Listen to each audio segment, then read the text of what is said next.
And welcome to another exciting installment of the Terrorisk podcast. Hello. I'm here with Brendan. And full disclosure, folks, I just want to start the episode by announcing that this is not a joke, all right? Brendan is legit going blind. Yeah, I with the diabetic retinopathy, the left eye ruptured, it ruptured a little bit, and bleeding's in it, and now it's hard to see out of this eye completely, and this eye is very blurry. I can't really read very well. I have these reading glasses, so they help me read text and things like that. I still have to focus a little bit extra, but that's some diabetics within 5 years of getting retinopathy do go blind. It's just a possibility. I've learned to accept. I can still play my video games though. Yeah. And now that I've been having more of the issues happen, and this one I can barely read it, I'm realizing this is happening, and I also have diabetes. And full disclosure, not only is Brendan going diabetically blind, but it's not like he's living comfortably. So he's not like a middle-aged businessman losing his eyesight where he gets to, get driven home. I'm going to be the annoying blind guy you see getting on the bus. Exactly. I don't want to be that guy. So this is why you guys are going to have to really just nut up and start sending the podcast money. So I can look, I found it really does get that bad to where I'm like legally blind and I can't do, that's they have he's already artificial intelligence. There's a camera thing you can just wear. They do. I don't know if insurance covers any of it, but supposedly I looked it up. There's $3,000. They have these devices. It makes sense that they have these. So you basically, whatever you're looking at, you can be read, and it'll read you the sign, whatever it is. So it's like you have an artificial reading eyes. Yeah. And then I can turn to, and it'll be like Christopher Kim. It'll tell me it'll facial recognize who I'm looking at. It's like having an aide follow you around, except it's a robot. I guess. Yeah, it's like the next thing from a dog. Mm-hmm. It's like a dog that can actually tell you, that's Ivan, or someone. Also, keep in mind, that's your mom. Keep in mind, Brendan works a manual labor job. It's not like he works some fucking white collar office job where you could just learn Braille and transpose. No, if he loses his eyesight. Yeah, I use knives and fire. It's been really hard doing dishes because I'll grab something and be like, I didn't realize there was a knife there that was about to stab me in the hand, Yeah. But I'm going to get glasses. It might help because I'm also nearsighted. And I have been. I just never needed to get glasses. So maybe that'll help with the blurriness. Look, full disclosure to the listeners as well. I don't need to make a living off of content creation, but Brendan, he deserves it. And he's just not suited for the real world, all right? He's not suited for capitalist hellscape. I can play and sing songs and send me money for it. That's what will probably end up happening. If I was blind, I would just be on YouTube every day with the guitar. Brendan has this. I could still play blind. I don't look at the guitar when I play, so that would not be a fucking issue at all. I would just be playing. Brendan basically is the soul of Aang from the Avatar Last Airbender, stuck in a fucked up diabetic older man's body.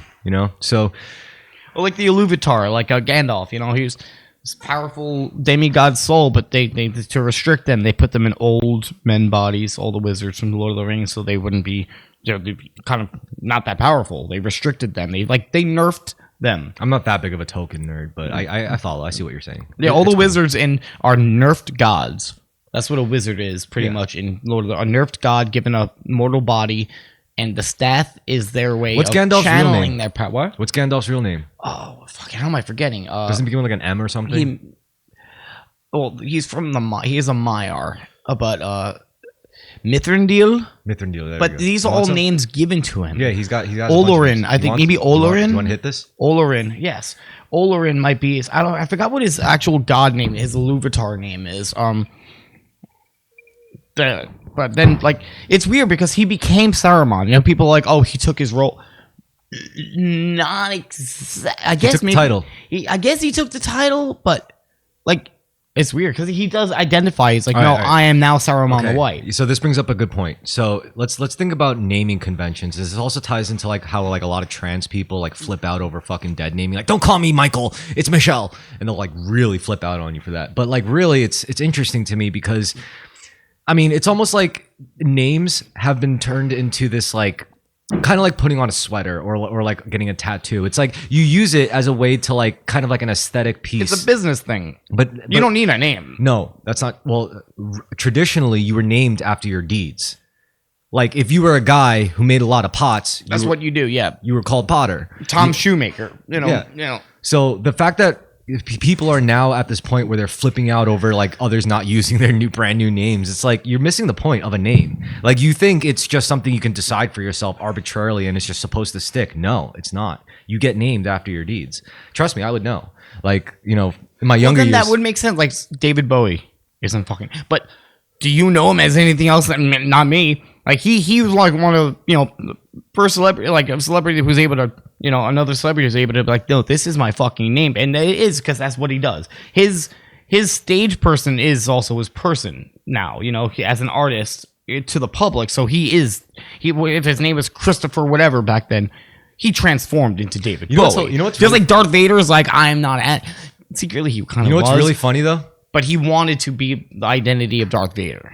What's real funny though is people from my past would go up to me and then they would try to call me like Ivan or something. I do. I can't help it. No, but it's really funny because they think like that, you know, like, oh, I know the real you. You're Ivan. And then it's like I'd be standing next to like someone I met later, but I've been with them for more years objectively, like hanging around them, so they know me better. And it's like that's you know, it's like they think it's that effect of like, oh, I know you as Ivan, so therefore I know you better. Actually, you don't. I always had that song by the Beatles. I'm looking through you. You're not the same. You may look different, but you have changed. Yeah, but it's not. But it's almost like derogatory. Like, oh, you changed. But it's like it's like almost telling you, oh, you should have stayed the way I thought you, like, I liked you to be, you know? It's like, yeah, that's what I'm saying. That's really what it is. It's basically them saying, like, no, you can't be this you can't be this person. You're the person who I remember you as. Evan ran into me. He's like, oh, fucking God, what's those night pants you're wearing? I was just wearing, the pants were like white-ish, right? The jeans. And they were kind of nice. And I had like just a regular shirt on, like with button. And he was just like, what the fuck you wearing this shit for? And he was like, dressed like a skinhead and shit. I'm just like, I'm not pretending to be some like punk skinhead person. Like I'm like that's a teenager thing to put. Like, you know, you become a teenager. You're like, oh, I need to make a persona, and then you like join the rockers or the hip hop, and you dress accordingly, and that's a phase. I never got to do that. I never had the opportunity to do that. You know why? Because when I was a teenager growing up in Staten Island, I was Asian, and it doesn't work. You already had a uniform. It does exactly. It doesn't work the same way. Your group you're the Asian. No, yeah. I wasn't that, because like I was the only Asian kid in the group. Usually. Yeah, so that means that's your uniform. No, but that means I was always the outsider. Yeah. Yeah. So that's like that was always my perspective. So it's not like I ever went as a teenager be like, oh, I got to join with rockers, or I got to join up with the hoods, or I got to. Because you're still the Asian kid. Yeah, no matter where I went. So I always, from the get go, I always had to be myself. If you join the gangster kids, you'd be like, oh, check it out, we got an Asian gangster kid here. Yeah, exactly. You know, but you'd still be the Asian gangster kid. Yeah, you know, it wouldn't be just another gangster kid. Yeah. I mean, nowadays, like people would try to like if they knew me, they would find it's really hard to label me like that. Like there's people, it's funny too, like people who don't even know, like when I stream, I read the chat, like while they're watching my stream or our streams, they'll be like, he's like a hip hop Asian. I'm like, I barely listen to hip hop, dude. Like only when it's on the radio, I guess, but I'm not like one of those well, it might also gangbangers. Because like, it's almost like if you didn't know my little sister or something and heard her talk, you'd be like, this girl's like gangster. She's not. It's just we're from New York, guys. If you're not from New York and you're listening, or Staten Island, New York, we fucking talk like this, or we fucking yell, it's a dead ass. But and it doesn't mean we listen to fucking rap. It's just everyone around us talks like that. That doesn't sound gangster at all to me. You know what that sounds like? That sounds like your dad was like a garbage man or a police officer or a construction worker. It just sounds like a fucking blue collar New York accent. It's not really gangster. Gangster is more retarded. Gangster is like, yo, dead ass. Yo, dead ass. Yo, yeah, it's like they want to sound stupid. Outside. No, I hated in high school. I'd be like, and I'm like, dude, there's no way you're that dumb. It's like, y'all fucking. It's like, no way your vocabulary is that small. For one, the music you're into requires an extensive vocabulary, but you sound like a fucking retard. Like, y'all fucking, that's mad dumb, bro. It's like, can you articulate that better? Can you? Because if you're gonna be a hip hop artist, you need to know more words than that, buddy. You need to be, right? If you were going to write a hip hop, don't you need to be educated? Shouldn't you have to read a dictionary or something? Because what are you going to rhyme the same word with the same word? What are you going to do? You know? But these kids were fucking dumb. And I know they were choosing it because it was not cool. If you were like, if I talked the way I'm talking now in high school, they'd be like, oh, fucking, it was like nerdy or geeky. Even to talk when I was in school, in high school, especially like in Curtis, wherever it was more gangster, like it was like if you talked normally, it was like you were trying to sound. It was almost like in Idiocracy when he's trying to explain to the people, and it's like, but people now spoke in a mix of Valley Girl and Ebonics or whatever else they fucking said, mix of Valley Girl and like slang and so he went up and he was like, oh, but he just sounded pompous and faggy to them, and he like arrested him and shit. Like, that's kind of like in high school. That's how I felt. I couldn't talk normally to people. To be like, oh, he just said this word. He just said this word. Oh, he's trying to sound smart. I'm like, I'm just... Because you said banana yeah, or two. I said, like, yeah, like I had more than like 2... And I didn't slur when I said it. I was like... It's like, well, what big word did I use? Apple? And it's like, it's almost like the slang went also with the big Percocet epidemic that was going on. It's like the more people, even if you didn't take Percocet, No, it was still Xanax, cool to not sound Percocet, Xanax. Yeah, Xanax. So it was like, now I think it's where Mumble where I came from. It's a bunch of drug addicts. Well, that came from that lean. are too fucking tired to actually write music. Correction. Falling asleep on the Correction. microphone. That music came from lean. Do you know what lean is? You should know what it is. It's fucking. It's liquid heroin. Yeah, no, it's weak. Codeine. It's fucking. I've had codeine. Codeine sucks. Yeah, but what kind of codeine did you get? Did you get the purple stuff or the green stuff? No, I've just had pills. Oh no, you got to get the drink. Like, and the drinks are funny because I thought they just extracted whatever from the pill. No, it's cough syrup. It's like I forgot what syrup. It's like deoxo something. So I don't know, some weird scientific name. But the thing was about the purple drink is the purple was like the brand. The certain brand was always purple, and that was the higher quality stuff. It always got you like more twisted and more lean. But once like that got sold out because everyone was getting fucked up on it, everyone was left with the green shit, and the green shit is like the generic shit, you know, and it's not as right. Like, it makes you feel like a little worse and all that shit, like maybe nauseous. Now, what happened was the purple stuff was and it wasn't just being like sold out; it was being bought and resold, scalped. So it's like the people were buying out so much of this shit that they were actually like hoarding it and selling it themselves on the street. Like, I got the purple.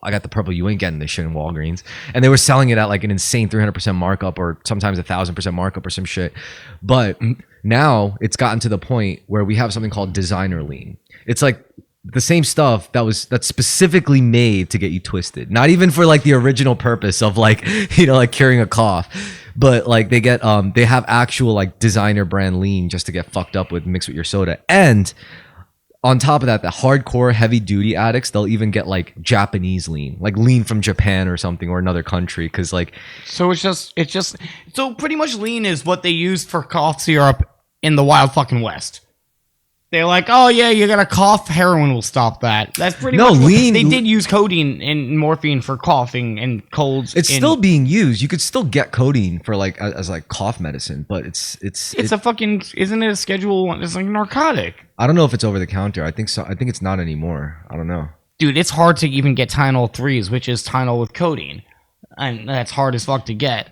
They don't want to give anyone opiates anymore, but I guess for a while they're giving Percocet out like candy. Is lean OTC? No fucking way. You gonna let a kid buy it? Lean over the counter means like you can be under 18 and fucking just buy it, right? Like, you can be a kid and buy a bottle of Advil, can you? Okay, so this is a little more complicated. All right, let's like get into this. Lean / scissor ingredients. I guess no, you can buy triple C's pills. Yeah. The daytime coughing just roll, whatever they fucking do. Nah. The drink is because the drink also has the prestige. First of all, if you just take, it's not the drug itself that blew up in popularity. It was because they saw the rappers doing it. They saw the rappers rapping about it. They saw the rappers holding like $20,000 stacks while sipping a big styrofoam cup full of like iced purple soda.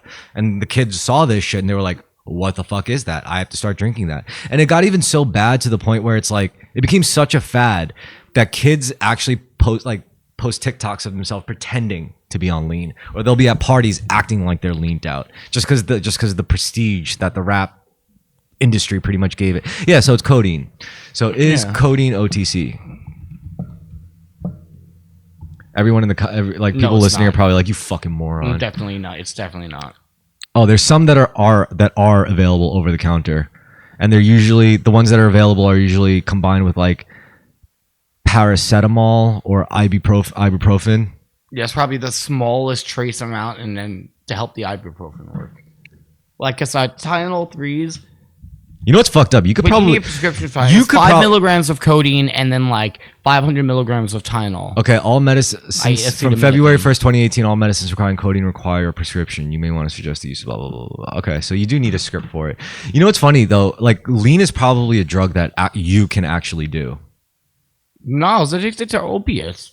Even last time I had opiates, I didn't. No, I'm saying to skirt around your alcoholism. I mean, yes, you'll have to contend with an opiate addiction after that. That's fucking worse, or the same thing, just as bad. It's no, alcoholism. Opiate addiction is maybe worse. Alcoholism is worse. Yeah, but alcoholism will kill you quicker. But opiate addiction is a trap.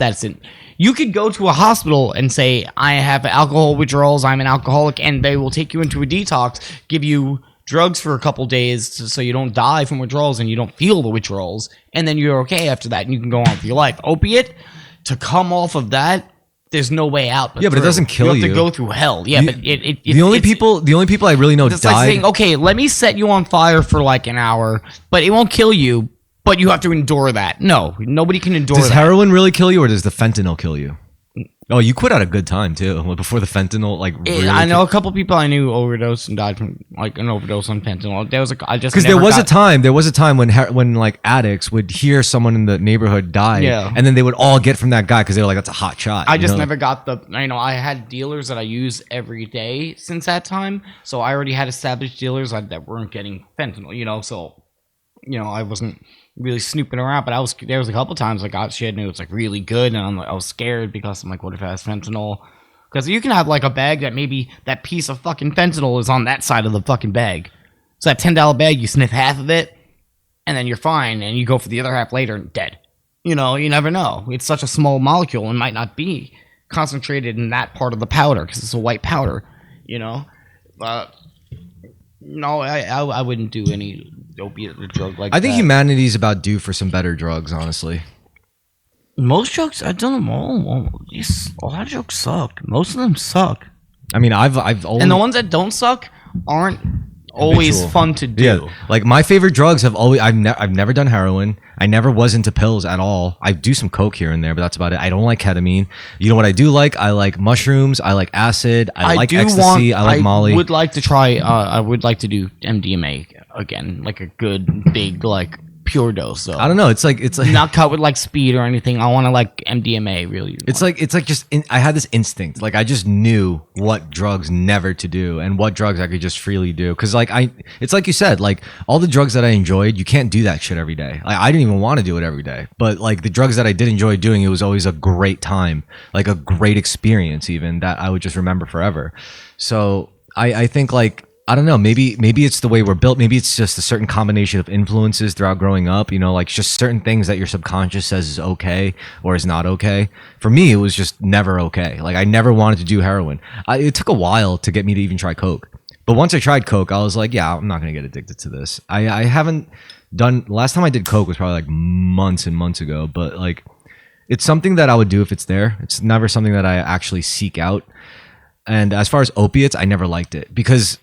You know what I think helps me keep away from like specific drugs? It's being very active in certain things. Like I'm serious. I still am. I'm serious about music. I'm serious about podcasting. I'm serious about martial arts. I'm serious about cycling. I'm serious about driving. Like, yeah, I love to party, but because I'm serious about these other things in my life, I just can't afford to do heroin. I can't afford to get into pills. I can't afford to get into meth. Like for me, see, I was doing pills at first, but I was still doing a lot of things. I was playing shows. But that's different because that exists in the rock star realm, in the music realm, and art doesn't give a fuck. Art doesn't really require discipline from you. I mean, it's good to have discipline with art, in my opinion. I think it should be approached with discipline, but it's not a necessity. You could become like a degenerate, but a famous person. Like it's possible, and there's no restrictions on that. Yeah, but I also had jobs. I worked as a messenger while on heroin for years and years. So you know how many crackheads? Helped. You know how many crackheads and heroin addicts? Julius Caesar gave them opium and it helped them march and fight. It was like that. I didn't feel the pain in my legs. I had more energy. Yeah. I wasn't. It was not like I was nodding off. You need to do a lot for that. You do it, and all of a sudden, all the pain in your muscles in your body, you don't feel tired. Also, feel you energetic. were just bike messaging as a job. Not all bike messengers did that. Some bike messengers took actual pride. I gotta grab a cigarette and pee. All right. So as I was saying, you as a bike messenger, you just saw it as work. Like some bike messengers actually took pride in their shit. I wasn't one of those bike messengers, but some were like that. You know, like some took pride in being the fastest, the best. For some, it was actually that's their whole business calling card. You know, like they could go from company to company because the companies knew them and they were fucking fast. You can ride a lot faster when you don't feel any pain in your legs at all. Yeah, but it's not sustainable. You don't get fatigued when. But you're it's on not opiates. sustainable. It's not sustainable. Over a long period of time, no. We're talking about guys that have been riding fast for 10, 15 years. Yeah, no. For you, it was only like, okay, you know, like 3 years, 4 years, 5 years, you know? I was a bike messenger for 7 years on and off. On and off. So you really were like a milker. I mean, I don't mean that in a bad way. Like, I think it's just a fucking job. So it's like... No, I would try to do something else, and then I would end up back as a messenger somehow. Like maybe that was your problem. You just should have just like said, like, you know what? This is my life now. Fuck punk. Fuck anarchy. Fuck anything else. Fuck girls. Like, I'm just gonna go with bike messaging. No, it's a shitty job. When I lived with those messengers, the oldest one, who was in his 60s, working at the best company, was really good rider. You know, you don't make more money, and they don't pay you more. The only way you make more money as a messenger is you just get good, and you deliver more per day because you're faster or you're more efficient. And you get the better runs. But you can only do so much. A human can only do so much. But you gotta also get the better. If your they dispatcher might likes favor you, yeah, and they know they can trust you, yeah. But that you don't really make more money. So you know, he was like, the best advice I can give you as a a veteran, as a messenger, is quit. And he was actually claiming bankruptcy, and he was making more than all of us. And he was like, I have nothing, no savings, no health insurance. I'm turning 60. Yes, I have good legs.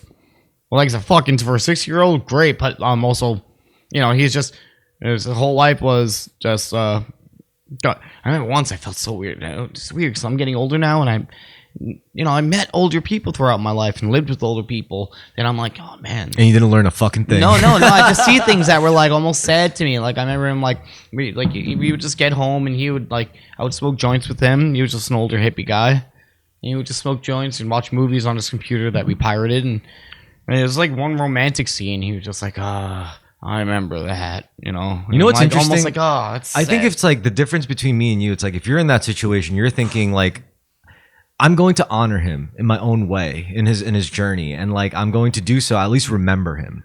For me, I look at a guy like that, and it's like I'm going to make sure I never ever make the same mistakes that guy fucking did. Because otherwise, dude, that's my way of honoring a person. Who tells me like stories like that. They tell me like their crazy fucked up life, and I'm like.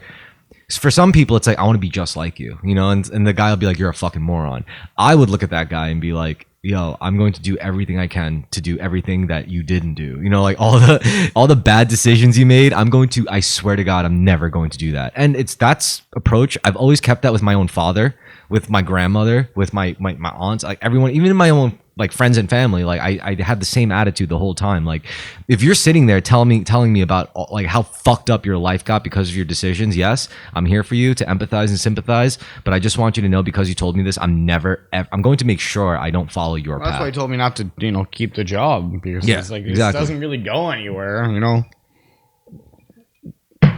Precisely. You can live as a messenger, so it's not good. And I mean, what do you do when you get too old to bike? I mean, it's like less offensive when it's like your dad, because your dad wants that for you. Your dad wants you to say things like, I'm learning from your mistakes. It's different though when it's like your peers, your coworkers, and your friends, so you can't tell them these things. You can't say like, by the way, thanks for showing me exactly what not to do. Cause that's like really offensive in a certain light, so I try not to say it like that. But when it comes to my dad, I openly tell him, it's like, yo, Pops, you're the fucking moron that had me when you were 21. I was just smart enough to not make that decision. And he was like, you're right. Can't even argue with that. I just made sure to learn from my dad's mistakes, I think we're slowly going past the times where we just have procreate just instinctively, because this seems what people fucking do. They don't have any idea. They're like, let's have a kid because it's the thing to do when you're together. Stupid. Yeah, I know. You end up ruining more lives that way. But like, it's on like in the Idiocracy, how it went the wrong way, how it went to where like stupid people have kids. Yeah, but I think it isn't going. I think slowly, especially with the economies and like younger people now are like, why the fuck would I have a kid? You know. Like, it's not like, when are you going to settle down? Like, Brendan, they used to at least ask that question. They don't ask that question. All right, so when you ask this question, I'm going to explain it to you, but you can't interrupt me when I answer it, okay? So why is it like this? Why do some people are just keep fucking having kids? Well, I don't know the why necessarily, but I do know the one thing that's true. When you look at a Western country like ours, a developed country, a first world country like America, Canada, South Korea, or something like that. You know, like you look at that country and the birth rates go down. It's because those people who live in these countries, us basically, we have the freedom and the resources to sit and think about our decisions, to actually have time to have our basic needs met without like some regime trying to murder us and our family in our sleep. Like we actually have time to really reflect on not just our decisions, but our parents' decisions and their parents' decisions. That you need a certain degree of comfort, stability, and abundance to be able to do that. We psychically are not capable of doing that when you live and come from a third world country. And this is why when you look at people in third world countries, they just keep fucking having kids. Now, I think my theory is that when you live in a really fucked up country, you don't even know if you're going to see tomorrow, right? So when the opportunity comes to just like procreate, you're like, this is probably the greatest thing I got going for me in my whole life right now. Of course I'm going to fucking do this. I'm going to do this as much as I can. I'm going to make as many fucking babies as possible. And so this is why it's also a problem when first world countries suddenly let a bunch of immigrants in from third world countries, which is fine. I don't care. It doesn't bother me. My parents were immigrants. However, if I was like a sixth generation white American and then I see like immigrants pouring in, having way more kids than people that look like me, I would be worried. I would be like, bro, I'm no longer the face of the country, which might be a problem for some, might be a great thing for others, but this is real. This is what's happening. And the truth is, when you live in a first world privileged country like America, you're going to have less kids. And if you let in immigrants, they're going to have more kids than you, period. Full stop. Like, that's just it is what it is. Basically, the poorer and stupider you are, the bigger the family you probably end up going to have. Well, I should say not poor and stupid. I should say poor and uneducated. The more poor and like less formal education you have, you're probably going to have a shit ton of fucking kids. A lot of places, you know, the custom in a lot of places is like, okay, you go up to someone, it's like, oh, you know, why do you work this food stand here on the street? Because I have like 800 kids. No, because my dad did. It's like, oh, when did he open it? He didn't. Like, his grandfather did. It's what they know. And it's like, so what are your kids going to do? Well, they're helping me right now. And when I die and when I get older, they're going to run the same stand. How do you feel about that? There's already a plan. How do you feel about that, though? Like, what if you were that kid? That's not up to me. That's not up to me to decide. I'm saying if you were that, my life. If you were that guy, would you stick with that plan just because it's what you fucking do? Do you think that's right? Do you think it's correct to be that way? I don't know. No, I'm asking your opinion, not that. Let me tell. I don't really have much of an opinion. Just tell me. Do you think when I go? Listen to me. I'm just asking. I want to know this. I'm getting around to answering you in an offhand way. All right, let's hear it. So like, I don't know, because I go into All Night Long and they're far. I don't know where they're from. But I try to talk to them. They don't know much English, but they're cool. They're really nice. I give them lottery tickets on Christmas and stuff. But their daughter is, I guess, older now, almost teenager and stuff. And she's behind the register sometimes now. And like, you know, she's obviously in New York in America, but maybe, I don't think she knows their language too. It's not Spanish. I don't know what it is. Indian or something.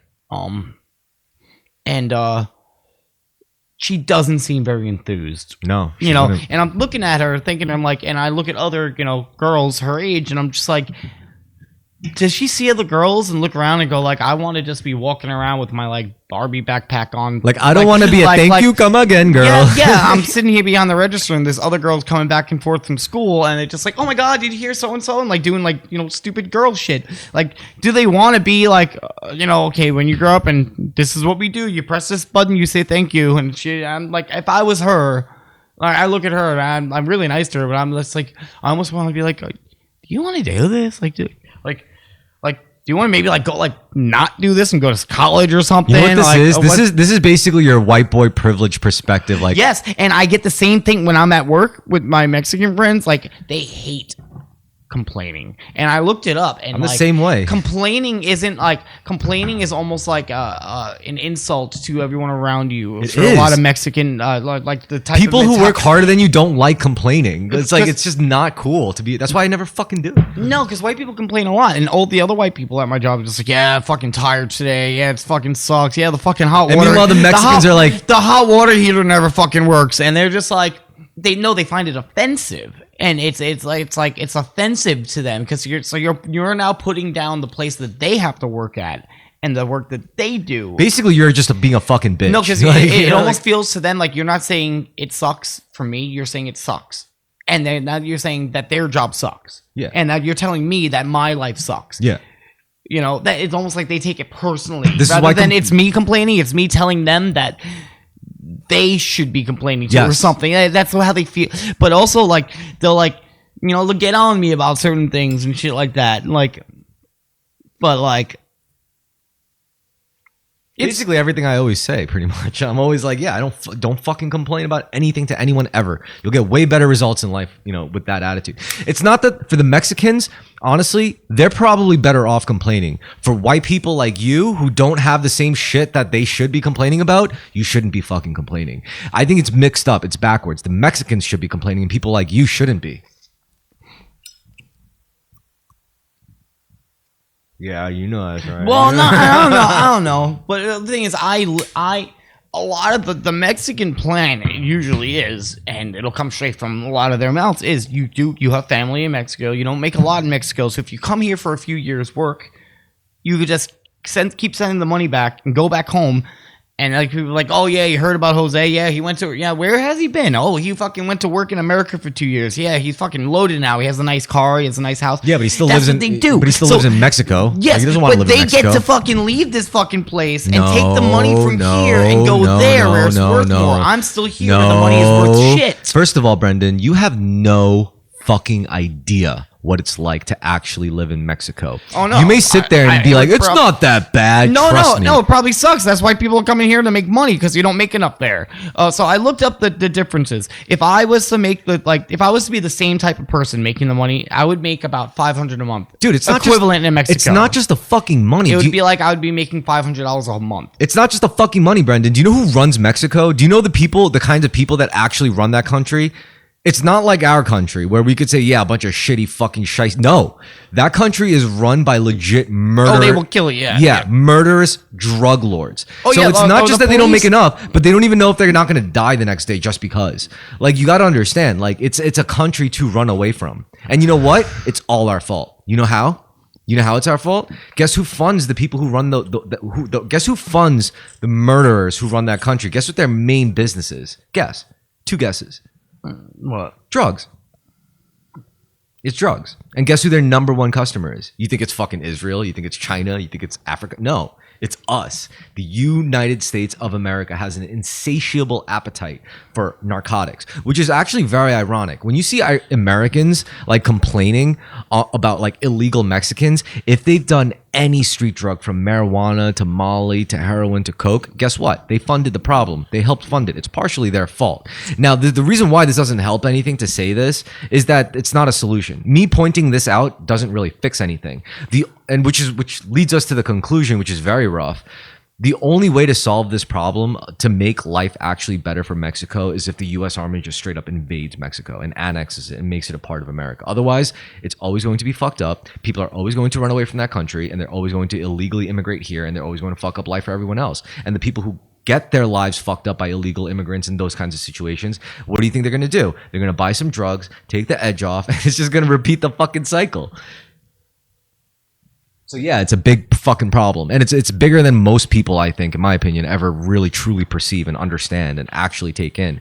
All they see is one side or the other. All they see is let them in or keep them the fuck out. They don't actually see how we are the ones fucking causing it. But you see it because you've had firsthand knowledge of the drug world and all that shit. You know how much drugs America actually needs and actually runs on. Not just like pharmaceuticals. I'm talking like narcotics, street drugs, any street drug imaginable. America is the capital of that shit in the world. Not like for selling it or producing it, but for buying it. Think about it, like in the whole shit with like, overseas, it was probably mostly oil and opium based. And they think about the same pill epidemic was happening at the same fucking time. So it's like, yeah, our own government was pretty much using the because they would have like, oh, you're supporting terrorism. It's like, isn't Purdue also supporting terrorism? Yeah. Where the fuck? We're not growing opium over here. No, there's dude, there's plenty of fucking cases of this. Like this new fucking trend, it's so retarded of like blasting like Tesla cars and burning them in the street. Yo, my it's so funny because like I'm like, if you're gonna do that, then why aren't you burning every Mercedes or Volkswagen or Audi? Those are literally Nazi cars. Like those manufacturers had direct ties and support to Nazis and were known to use slave labor back in the 40s and during World War II. Why aren't you burning those cars? Oh, it's been 80 years since then. Oh, so all we have to do is wait for 80 years and then you'll stop being pissed off at Elon Musk. Or they'll have a Coca-Cola. It's like, you know how many people are suffering and dying in other countries for Coca-Cola or Nestle? So it's like you cannot. You would have to stop buying everything. So it's such a stupid fucking like performative act to go and burn someone's private like they worked for that fucking Cybertruck. I'm sorry, you're not hurting Elon Musk by burning that Cybertruck. People think they are because you have all these like, oh, stock in Tesla is plummeting and they're losing all their resale value. Elon doesn't give a fuck about if you burn Cybertrucks. All you're doing is just really fucking over the people who own those people. Like, not company people, like regular ass idiots. Regular ass dumbass Dude, Americans. this is the problem. It's set up in a great way to where it's hard to touch the people who actually hurt you, the way the system's built. Because, like, okay, say it's like something fucks me up at the store. Now, am I going to go after the guy who sold it to me? No, he's a minimum wage worker. No, do I go up to the manager? No, he's just a fucking, he makes fucking $3 more than the minimum wage worker. He's not a part of this. Who the fuck do I go? Who do I punch in the fucking face right now? I can't get to the guy who really needs to get punched in the face. My solution is to just not punch anyone in the face. Why do you have to punch someone in the face? Why can't you just adapt? Oh, you know what? You are actually lucky. So when I am the way I am, I try to take responsibility for most things that go wrong in my life and all that shit, right? That's easy for me to do. Like forgiveness, for example. That's like a privilege for me. I know the people who can't forgive, who are like less privileged in like forgiveness, are the ones who have kids, who have families. Like, how can you forgive anyone who hurts your child? How can you forgive anyone who like kills your wife in a drunk driving accident? I'm not married. I don't have kids, so I could pretty much forgive anything. Yeah, like if your boss fucks you over and you have kids, they just like stole food out of your children. That's like, I should have to kill you now. Yes. Like in nature, like in the wild, this would mean I have to murder you. But then that's still all ego, right? That's still all like material attachments to even another human. It still counts. So it's like it's like a double-edged sword. It's like, I mean, yeah, you have like, because you're all about like, you understand spirituality and you understand like everyone shares the same soul from the Godhead, fractalizations of the same Godhead and all that. If that's true, and you have kids, it's like it's going to be much harder to live as a soulful being as opposed to just. Well, that's why Buddha left his family. He loved them, and he's like, you just left in the middle of the night. He's like, because I cannot be. Yeah, he's like, I can't do what I need to do if I give a shit about them. And this is what I think. I don't think it's irreconcilable. I don't think it's impossible to be both. It's just you can't do the kids first and then change. No, you're already too deep. Yeah, but then Buddha, when he became enlightened, he went back to his wife and kids. And she was just like, you look the same, but you're not. Like, she's like, you're not living with us because you're not the guy I married. Yeah. Exactly. So he went back. He's like, listen, I'll be the dad. Like, I'll play the role as husband and dad, but I'm not really that anymore. That guy's dead, And she was like, yeah, just go do your Buddha shit. Yeah, and that's the truth. That's really how this thing has to play out because, I look at like, I talk with like, other spiritual folk and some of them are parents and they like, I presented this to them. I was like, you understand, like you want to identify so much with your spiritual nature. However, you also like identify heavily with like communism, leftism, and you're so angry at the system and this and that. And he's like, yeah, I have kids. And I'm like, yeah, you have kids. You didn't have to have kids. You chose to have kids. You chose to do this. You put yourself in the situation, and now you have to like live with it. You can't be like a Buddha-minded person. You're not allowed anymore. You put yourself in a situation where you're now responsible for another life. This life, for them to become the Buddha person, they need you to be an animal. They need you to be a material, physical, 3D being. And maybe your kids will even make the wrong decision, and it's like you can't. There's no right answer here, you know. Like there's no right way to do this. It's either, but there are heavy, real sacrifices. You can't keep playing a role and also lose your role. Exactly. You know, and get rid of the role. Like you. This is why, like, we have to teach. This is why humanity is going to fundamentally change in some big way. It's either we're going to die out, or we're going to have to completely restructure the way we do like things we do. You know, like have kids and shit, and like have jobs and have people. Like, because the way things, I'm a layman. I'm not a monk. I'm not chosen by God. I'm not chosen by the Hindu fates. None of that. But yet, I was able to understand these things. You're able to understand these things, which means many more people are going to be able to understand these things. Humanity is changing, not in a technological, physical sense or intellectual sense even, but in a spiritual sense. You feel it, right? I feel like we're also still running on instincts, and those like it's like training wheels that have to come No. You are, because you're experiencing scarcity, not spiritual scarcity. You're experiencing material scarcity. You're experiencing scarcity of the bodily health, of the money, of the physical ownership of things. Yes, but you're fully abundant when it comes to your soul, are you not? Like, you know love, you know empathy, you feel for people every single day. You know gratitude, you know generosity. Yeah, think about when you fall deep sleep. Are you worrying about the insulin you need to get tomorrow? You know what that tells me? It's like, that tells me you have a strong mind, you have a strong soul, but you have a weak physical. When I say body, I don't just mean like the body. I mean like everything attached to the body, connected to the body, like your kids, your car, your job, your fucking your music, your everything you do in the physical. Let this cup pass for me. The body is weak, the spirit is willing. But it doesn't have to be weak. This is what the Asians were trying to say, like the Taoism and stuff. It's not about having the strongest body, the smartest mind, or the most strongest spirit. It's about having a mind, body, and spirit that do not fuck with each other, that are not at war with each other. It's about alignment. It's not about strengthening. It's not about like powering up. It's not about power. It's about energy, harmony. It's about making yourself in a state where your mind, your body, and your soul are not simply just on the same team. That's all they have to be. Because once that happens, then the movement gets faster and faster, and you become way more potent in generating things. But first, alignment has to happen. Not fortification of the body, not strengthening of the mind, not expansion of the soul. No, it's alignment. That has to happen first.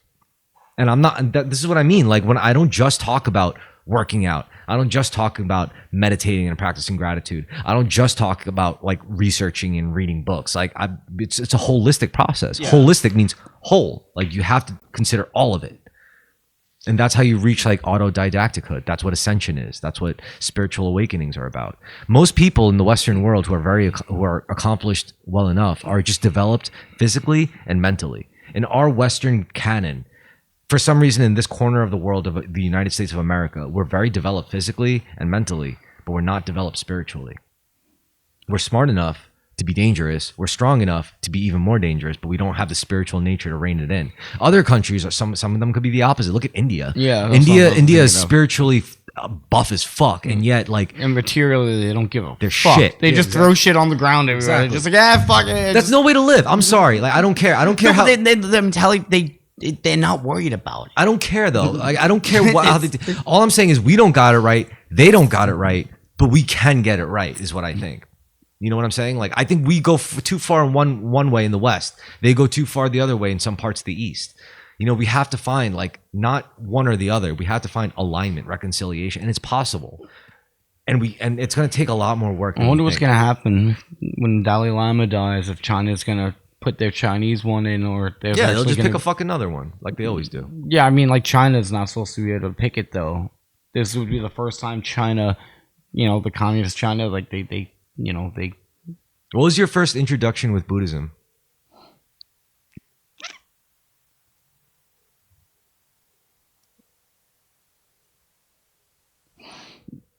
Tao Te Ching was the closest thing to it that I saw on the bookshelf that I read. How old were you when you saw it?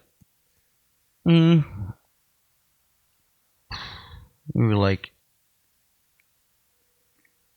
18ish, 17, 18. You were at someone's house? Yeah, my house. It was on my mom's bookshelf. Oh, and you just never picked it up before? Yeah, I just had to read it. And was it life-changing? Confusing. I didn't get. I thought it was like poems at first. I'm like, I don't get the meaning of this poem. But they were more like cants or something. Yeah, so it was confusing. I'm like, what is that part? Like, it's just what is the sound of one hand clapping? Like, and they kept talking about the sage who does it and the ruler. I'm like, I'm not a ruler or a sage. How did it make you fucking feel? Apply to me? How did it make you feel when you first read it? Like good, bad? Nothing really. And then I saw a story of Buddhism on TV. It was a story of the Buddha. And then I also I don't know. I really didn't get into anything like that until I ate mushrooms. You know what I think? I think it's like, for me, it's a lot like I ate mushrooms and I got into all that shit. I swear that's what happened. Okay, so I was completely like no devoid of any type of spirituality. Completely, like nothing is like everything is made up. You die. No, it's what I think it's. I think it's a phase. There's two very important phases. There's the priming phase and then the activation phase. And I apply the same thing to like my musical journey, my martial arts journey, a lot of shit.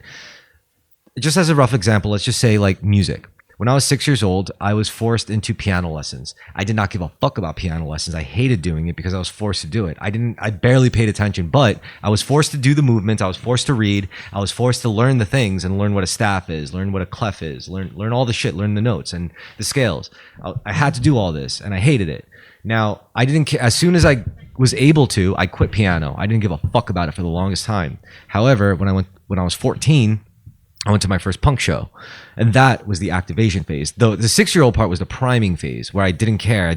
It just entered me. It was there as like a dormant seed. And then it wasn't until I went to the punk show, saw a different side of it, a different perspective, or actually felt it in a visceral, real way where I was a part of it.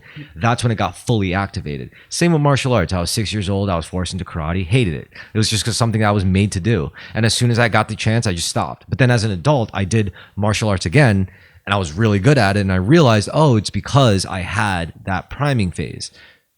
You're right. Okay, you're right. Yes. When I was younger, I would ask my aunt a lot about like, because she was like, all Christian and stuff. And Keep talking. I gotta get ice. And I'd ask her a lot about religion, and then I would see different religious books, and I would kind of eventually I just kind of took all this, and I remember watching Zeitgeist and everything, and I just, always felt a disdain for authority, and religion just felt like eventually I'm like, oh, I see. It's all just made up bullshit. But I was always curious. Like, I remember going into Greek mythology, getting into, like, reading about, like, Christianity and then Buddhism and all these things. Then eventually I'm just like, it's all just made up mumbo jumbo bullshit. And then when I ate mushrooms, I had the kind of thing where I'm just like, it is all bullshit because they're just words written down, but there's a thing. There's a thing, and I actually directly know what it is now. And there's no like, they're trying to point to something that there's no way they could fucking tell you. It's because it's a phenomenal. And it's actually experience. To me at the time I left, I was laughing at the absurdity of like, I thought it was stupid at that moment that anyone ever tried to write it down for anyone. I'm like, that's a dumb fucking idea to try to get this reality into a book for somebody to get them to experience it. Just eat fucking mushrooms. What the fuck's the point of writing this shit down? Just shove some fucking psilocybin down their throat. You were primed. You had to have read that stuff. Otherwise, it wouldn't have worked the same way. Like, the word is important. Like, even if whether it's Buddhist text or Christian, like text or whatever, like the word is important. That's what primes us. That's what makes us intellect. Otherwise, we would just be animals that feel really good. No, like we have to like understand like this is significant. We have to solidify before we crack it. The cocoon cracks. And I definitely, if I did believe in anything spiritually, it definitely wasn't a god being at all. But it was like at the same time, like it wasn't what I would think of as an authority figure of a god. At the same time, it also had that attribute to it. You can't take this for granted though. You gotta understand, like, to see it this way, it takes at least an educated mind, like even a cursory education. You have to be educated in certain things to be able to even reach that breakthrough moment. It can't just happen if you like were raised in the wilderness or on some fucking hick farm, because you're mostly gonna be thinking about survival and shit. It's only when you're in a space to learn how to A, read, B, learn how to write, C, learn how to read, like read what someone else wrote and actually understand the significance. Is that why, like, the fucking Mayans, they would eat mushrooms and then, like, carve each other's fucking hearts out and shit? And, like, because if I eat mushrooms, that's the last thing that would be on my mind is human sacrifice. Or kicking around a dead person's head. But some reason that was the first thing that entered into their minds when they ate mushrooms. And that seems crazy to me. I don't understand this. Like, the white people have such an obsession with Mayans. It's crazy. Like, all the white people I know that are into, like, metaphysical shit, they're always super into Mayan shit. Like, the Mayan because calendar. there's records of them, but they don't know. It's mysterious. Just like Egyptians. It's like, we know a little bit to know they were there, but we have no fucking idea what was going on. So there's all these imaginative things because we don't know. It's almost like, why is it sexy when you see like half of an ankle instead of seeing a naked body? Because it's like, I wonder what's under there. You know, it's like, it's something mysterious, but also something also true and concrete about it. You know what's crazy? Because the Chinese never lost that. You know what I mean? Because you still have all the records and you said like, but you do have bullshit stories. If you go back a couple thousand years, they're like, and then the first guy descended from the god dragon thing and then communicated with the gods, and then the lineage went from there. And I'm like, okay, that obviously didn't happen. What if that's true? There's a certain point. What if it's true? It is? What if it's a spaceship or something? Not really a did, dragon. Yeah, they really did record it. Yeah, they really did record it all. And like, the lineage of the emperors really did come from something alien being that came down, and that really really did write all this down, and that's the only way they could describe it at the time. As some kind of dragon being, yeah. But like, I guess, and I think that's what intrigues people about Egyptians. But then also, a lot of people would assume a lot of it is a white supremacist type of racism, because saying like, oh, these people that weren't white obviously weren't more advanced than us as the Western civilization people, and so there's no way they actually built this because they're fucking brown, weird tribal people, so we're just gonna say aliens did it instead. So it's almost like that's almost racist to think too, because we're saying they definitely weren't smart enough. It's like, how do you know? What if they were gods as far as we're concerned? Plus, like, they had a lot of people, they had time, right? Also, what is the difference between that thing could have taken 300 years to build? Actually, you don't really know that completely. Also, Brendan, what's the difference between like super advanced aliens and gods? Like super advanced aliens that created us. Same thing, man. Yeah. Also, I just want to say, like, it is kind of crazy that, like, who we know as ancient Egyptians, right? Like, our recorded ancient Egyptians, they had ancient Egyptians. They had their own. That's crazy. Yeah, they had their own archaeologists studying ancient Egyptians, and they didn't even know that they were studying it. They were like, yeah, 1,000 years ago this happened. They were just like, we have no fucking clue. It's crazy. Probably aliens. Probably. It's really weird because for all we know, like from what I was talking, my dad came out and I'm like, we don't really have much of like the Celtic religions, like what they believed in Ireland before Britain came and destroyed it with Catholicism. And then he's like, there's pyramids that are bigger than any other pyramid, like things that like take the line up with certain stars in Ireland to this day. And I'm like, oh, and like, how the fuck did Ireland, Mayans, Aztecs, Egyptians, Indians all have these structures everywhere? They weren't talking yet. Like, what the fuck is going on? Have you ever heard of like people just figured, let's just make this thing. You ever heard of the concept of a ley line? No. So ley lines is apparently this invisible grid that stretches across throughout the whole earth, and along this grid, wherever like specific points on that line are like key points. Like, and here you'll find like, it's like the ley lines are basically the magical veins of the earth. Like where all the weird shit happens, like alien sightings, ghost sightings, spirit sightings, and all this shit. Well, they say like back in India, like blue people would come out of the ground. Like that's where the idea of Krishna being blue and shit came from. I'm not sure, but like apparently like these key points along the ley line, like these are where they would keep like hardcore pyramids or some shit, or like fucking. Like, look at this, like Mount Shasta or something in California. That looks like Ireland up there, right? Is it? That lines up. or somewhere around the UK or something. Yeah, well, Ireland. If they're on Ireland, we actually have proof they are. They're still there. There's Australia. Yeah. So apparently, throughout all this, like whatever touches the ley line here across like the Earth grid, this is where all the weirdest shit goes down. You know, like Bermuda Triangle type shit, or fucking like ghost shit, or certain key pyramids and structures like obelisks and stuff. Like this is supposedly this is like occult stuff, like ancient like wisdom or ancient hidden knowledge type shit.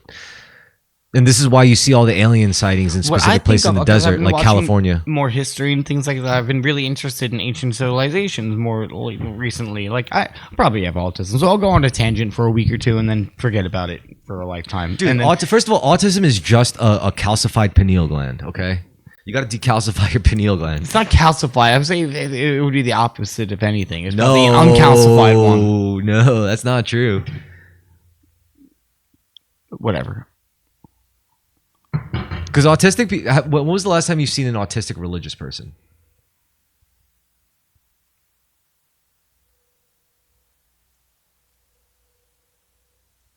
Or an autistic spiritual person?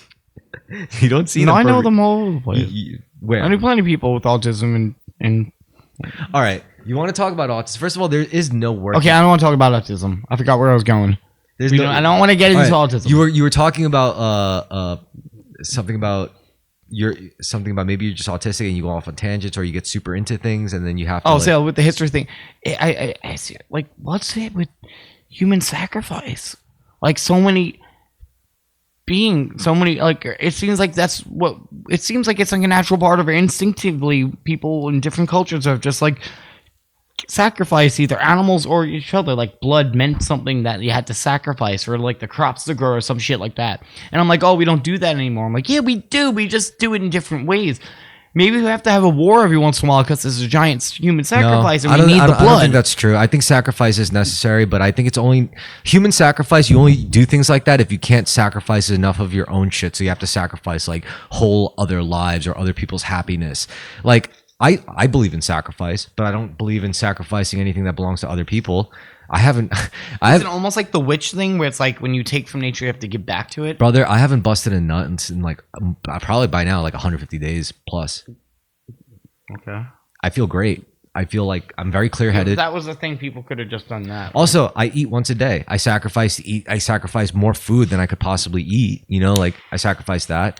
I also make sacrifices with my time. You know, like you think I have to go to fucking martial arts class every single fucking Saturday? You think I want to do it every single fucking Saturday? No, there's plenty of Saturdays. Why do all the world's ancient civilizations, religions start off with human sacrifice? No. It's because it's simple then. It's because the rulers didn't want to make sacrifice themselves because they didn't have to. So they say, all right, to appease the gods, because the sacrifice has to happen one way or another, which is true. I do believe that. I believe sacrifice is equivalent exchange. It's just basic alchemy. You have to give something to get something.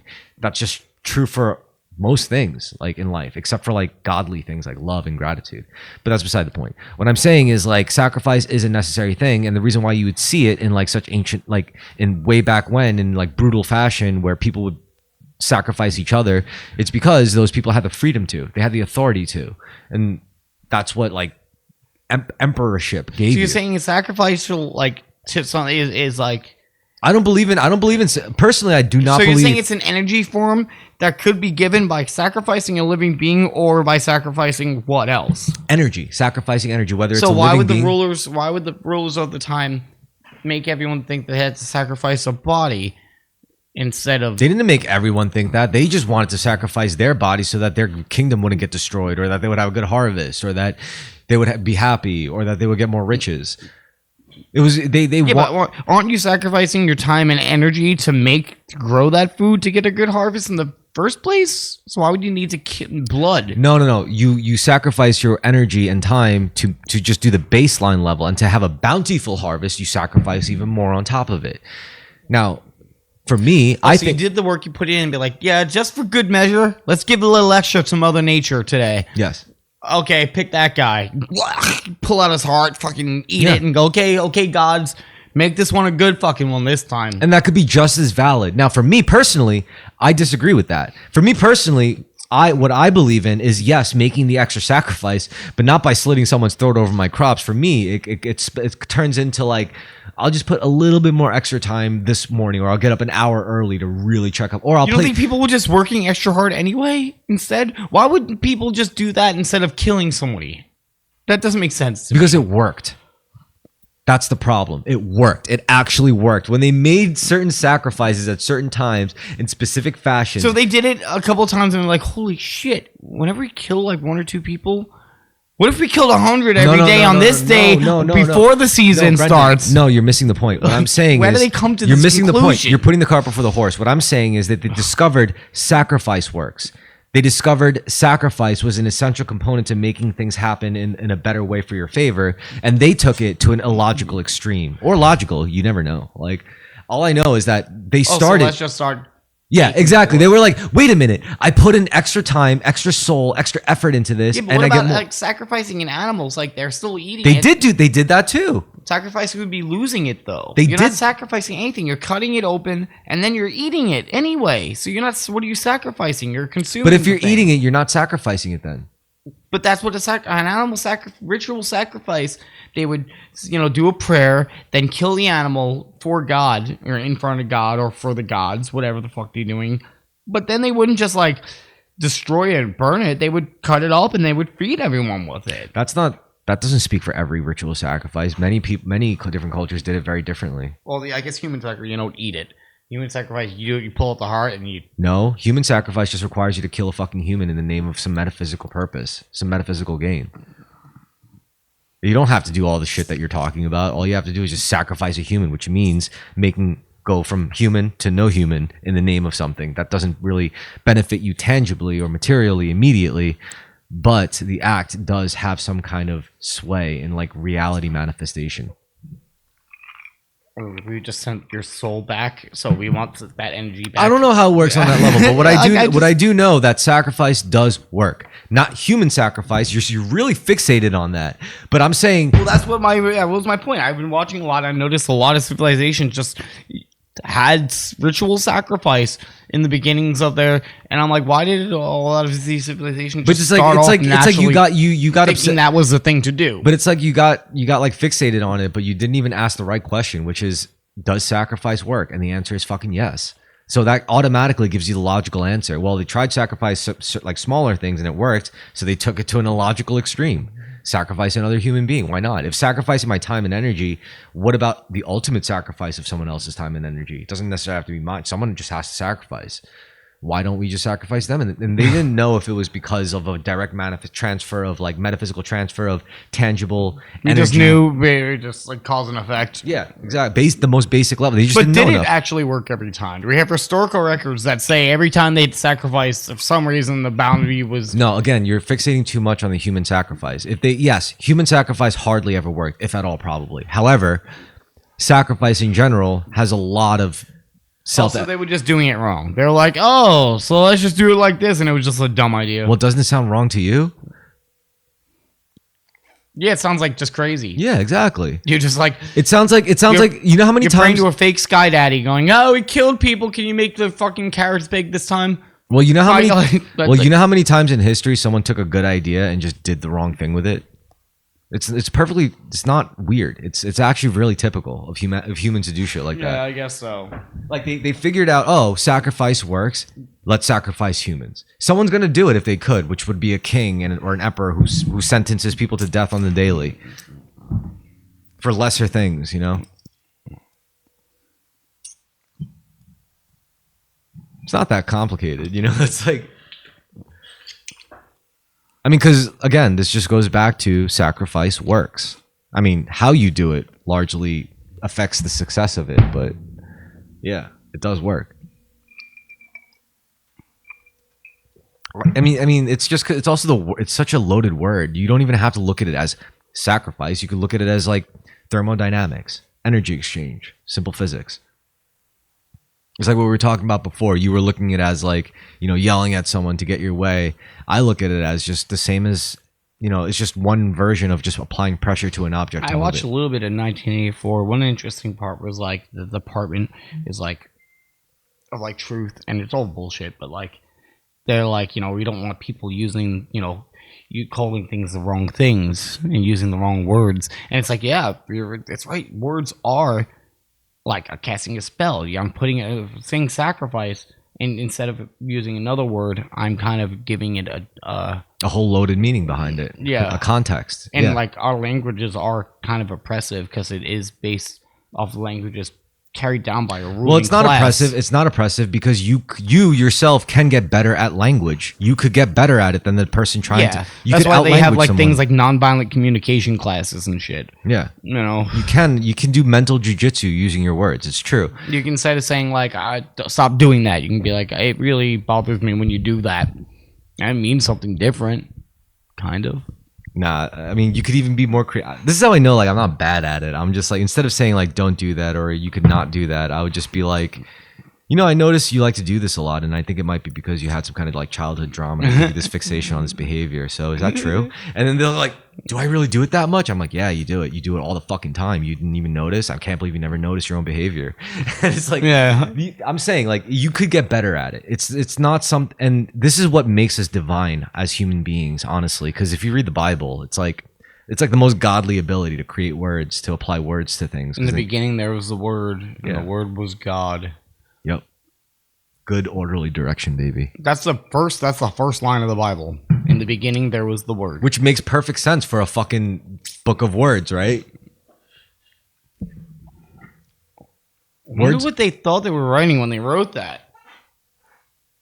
And the Word was God. There's no way the first word was God, because we made up the word God after God existed. So how the fuck was the word? You made up the word. So in the beginning, there wasn't the fucking word. In the beginning, there was... That was there in the beginning. This. Not even that. I can't even tell you what was there because there was absolutely nothing, right? And yet you're using words. I'm using words. So it's impossible. You just created a bullshit... Fuck this whole book now. The first line, I just fact-checked. And using logic, basic common sense. In the beginning, there was not the word. You just wrote that down just now. I think you're taking it too literally. There was a beginning before you wrote this down. No, you're taking it too literally. For example, they could say it was... Well, that's my problem. But then people take the Bible and they say it's supposed to be taken literally. It's like, how am I supposed to take a parable Brendan, literally, you cunt? I'm saying you're taking it so literally to the point where you fail to consider, what if there was a different language? It was, because we're translating from English from what originally Aramaic. Yeah. And then they're translating it from some other language, like godly language that they don't. They can. No, I think it's just started Aramaic. No, but like then it got translated to no. They didn't say God spoke in like the Aramaic. Like when they wrote in Aramaic, they weren't assuming that God spoke in Aramaic or the same language that they spoke in. No, they didn't assume that. They just that's the word they had. That's the word. Just like as if we wrote it, we would say God. They would use some other word. Dude, they didn't say it was literally the word. They meant they meant a word. They may not know the original word as it was spoken, but they know what the word meant, and they could have their own word for it. It still works. You just can't look at it too literally. God probably does have his own language. So there was a word, and it was God, but the word wasn't a word, and the word wasn't really God. It was just a word for God. God is a word pointing towards something else. Well, it's like as above, so below kind of thing. It's like, yeah, it is the same, but it's also can't be the same because this is a different way. Well, if you were God, how would you speak? Like, what would be your language? It wouldn't be. It would just be a direct knowing. I would need to speak. You would just know. Okay, you wouldn't have to talk to me. So you know what's funny? It's like the way people speak about themselves really matters, right? Because it's like when people describe themselves, right? They really, it's like they're held back 90% of the time with most people. Like, very rarely will you ever just see a person walk into the room saying, I am. Like, I am cool, or I am good. It's like, hi, I'm Chris. I am cool. I am good. Like, it's like, it's either, I think I'm an all right guy. It's usually like, I think I'm okay. I didn't fuck up too bad in my life. You always make like these weird, like roundabout ways to say what you really mean, which is to say, I am good. I am cool. You want to hang out with me. That's what you really mean when you use all these like bullshit, like mental like hamster wheel words, but really that's what you're trying to say. And if people really said what they meant, that's how it would sound, but it's off-putting. Because if you hear some stranger say that, you'd be like, who the fuck does this guy think he is? You know, so it's like you have these, but it takes a certain type, like a god, to walk in saying, I am cool, I am smart, I am good. You want to spend time with me right now? What's up? You know, like... You just come to a girl in the bar. I want to fuck your face. Being honest, yeah, I want a beer right now. I would like you to get me a beer. Like just being like literally just saying how it is, you know? That's how I think that's closer to how like a god. You have would a very speak. symmetrical face, and my penis needs to be inside of you.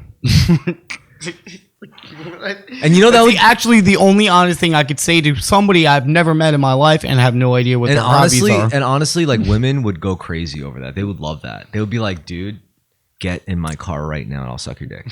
You know, like seriously, like I'm saying it's not that women find that attractive. It's just, it's so off-putting. You can't help but be interested. And if there's no malice behind it, if there's no sense of like, I need to control things, this is why I'm talking like this. If it's just straight up you being like unconditionally honest about the whole situation, you can't help but be attracted to that. Even I'm attracted to that. If I were to ever see it, usually sometimes I get like that. If I take a tab of acid or if I'm just the right mood, yeah, I'll go into a setting talking like that. But most of the time I fucking don't. Most of the time I speak in roundabout ways. I am the Lizard King. I can do anything. Imagine walking up to a woman. It's like saying like, this makes me pretty nervous, but I'm going to talk to you anyway. And all I've been thinking about for the past 5 minutes was eating your pussy.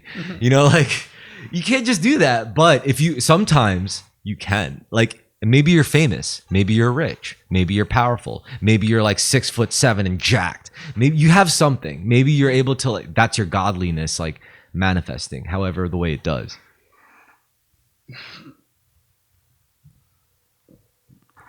Fascinating shit, right? Hmm?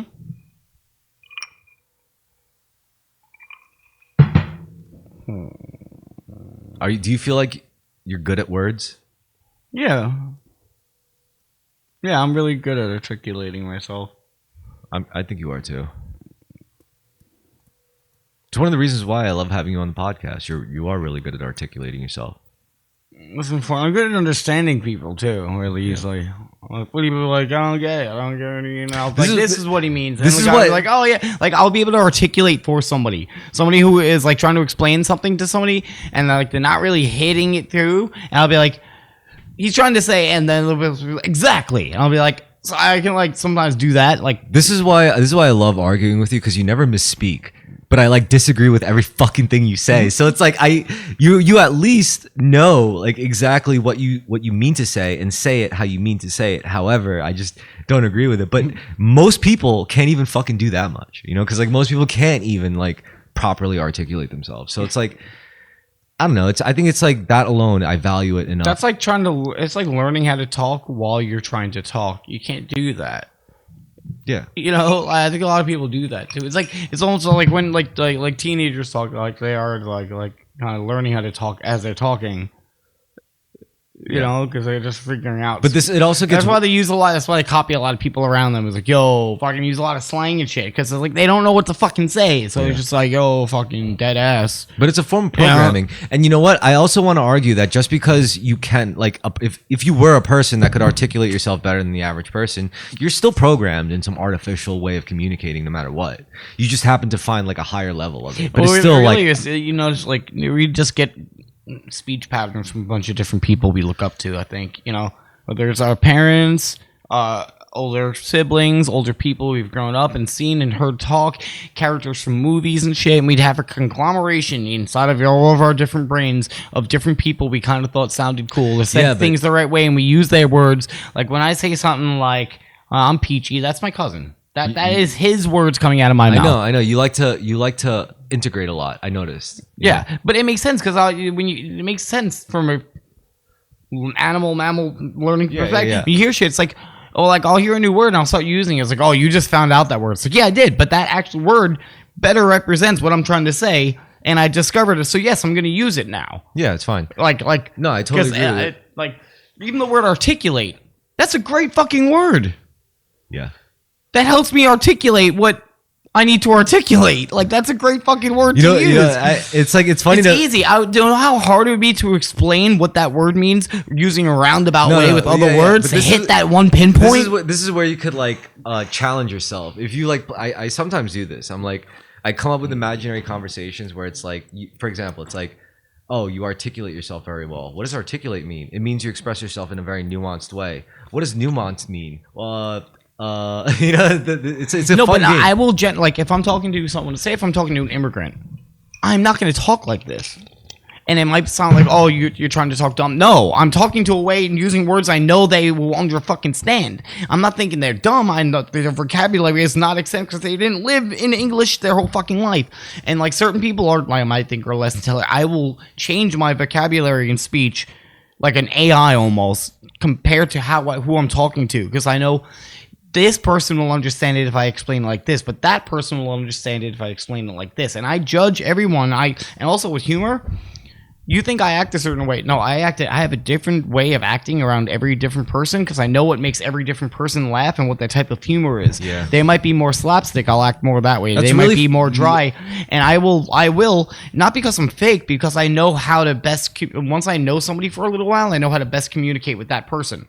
No, that's really interesting because like I'm the exact opposite. Like if I'm talking to say a Mexican person, like instead of like changing the way I speak, I'll start like gesturing to it. I won't. Oh no, yeah, no. I'll do that. Yeah. I'll say like, you got to adjust the carburetor, and he's like, and then he knows what carburetor means. Yeah, exactly. And I'll be like, you have to adjust the carburetor, and not only does he understand carburetor, and then he'll not say carburetor, and he'll tell it to me in Spanish. Yeah, so carburetor. Yeah. And then now I know it in Spanish. I do that. Yeah, I do that. Yeah. Too. So that's the way to do it. You got to be like, oh, because same with kids, like a lot of people. But I will explain things in a different way. No. A lot of people will like to baby talk kids. Just don't do that. No, because I don't baby. I talk to them on their level, but people also underestimate what their level is. They assume a 5-year-old level is talking like this. It's not. Their level is like way higher than you think it is. A 5-year-old thinks way more and has way more opinions and thoughts than you think they do. So I remember what it's like to think like a kid and think, wow, and remember what it's like, this adult is talking to me like I'm fucking retarded. So I know what that's like, so I'm like, yeah, what's up? And sometimes they double take, because they'll be like, because they expect me to talk to them like another adult and a grown-up, and it's this barrier, like they say kid things to me, I say adult things back to them, and there's no actually established communication. Then it takes them a minute to realize, like, this motherfucker's actually talking to me like a real person. And then they start like coming out, but like, and then other people think it's weird sometimes, but it's not. They are not on that level.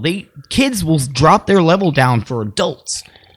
Kids are actually talking down to adults at the same time adults are talking down to them. Yeah, first of all, I don't think it's ever a problem to talk to children the way you normally would as an adult. It's not. The only Mr. time Rogers would always say, do not dumb yourself down for kids. The only time it's a problem is if the kid is an actual shithead. Because then you have no choice but to straight up look at the kid and be like, you're being a fucking shithead right now. And like there's no other way to get around that. Like, or maybe not use curse words, but you have to literally tell them like, you're being a bad person. Like you're being a not cool dude. Like you're being someone I don't want to be around. So it's like that's the only time where it's hard. But usually if you're talking to them about anything, it's okay to talk to them about like anything as a normal regular ass adult. It's okay. The only time it's ever a problem is if the kid is actually like being a fucking asshole, because then you have to call them out on it, and that's the hard part. It's not anything else. Especially if they're really young, sometimes you have to get around like I have to get around like that. Let them know, kind of like, oh, well, just letting you know. Like, I don't say it like this, but it's like, I kind of let them know, like, I am not a fucking authority figure. Like, loosen up, buddy. I'm not one of the, I'm not going to tell you what to do. No. I didn't see shit. No, usually. Unless you're in trouble. No, usually when it's like a kid, when there's a kid present, and if I cut back on my words, it's never for the kid. It's always for the other adults, so they don't fucking give me some look. Like, why would you say that to a little kid? Yeah. Because then that'll save me saying, like, shut the fuck up. Like... No, did you see the interview with Mike Tyson, a little girl? People like, this is wild that you talk to kids like that. I'm like, Mike Tyson knew he was talking to a kid. He didn't forget he was talking to a kid. He's just being real. And she's like, how you feeling with this? And what about your legacy? And he's like, really think about legacy. We're all just gonna die and go into the dirt. I don't care what's the legacy before when you're dead anyway. I'm just gonna be, nothing one day. And she's just like, okay, I've never heard that perspective before. He's like, and he just goes on, and people like all the comments on it. He's like, Mike Tyson forgot he was talking to a kid, and I'm just like, no, he didn't. He just doesn't give a fuck, and he's like honest with her. He's like, what the fuck does legacy mean? I'm gonna die anyway. I'm not gonna remember her legacy. Who cares? You know, like. And they just gave her some existential shit. Yeah, and like that's how I talk to kids too. I'm like, that's not weird. No, it's not. It's not weird at all. You totally can, and I know. And you're just making them, because when a kid hears you talking to them like that, they're like, oh, now I have to be fake to this person. Well, the reason they act fake to you then. Also, like I just want to acknowledge that it's like when you talk to a cop, are you talking to them like a normal person? No, you're talking to them like somebody authority figure talking down to you. So I'm not getting. Everyone lies to cops. If whether you're doing it with body language or not, I'm like, oh, act a hello, officer. But you act like that around your friends? No. So you're acting differently. Same as a kid acts around an adult. They're acting like there's a fucking cop in the room. I never talk to cops like that. Every time like I talk to cops, it's always as like a normal fucking person. The reason why is because, well, A, I know I don't do anything in my life that I have to hide from cops. The only thing that I do that I always truly have to lie to cops about, like as an obligation for both of us, is drinking and driving. There's no way I could ever look a cop in the face and say, yeah, I had a few drinks tonight, I'm behind the wheel. No, you have to lie. I get that. But if I were like, don't record this. If you do get caught, they can pull this up. No, the reason why I don't give a fuck is because I don't have there's no moral superiority over it, because I know cops drink and drive too. I know they do.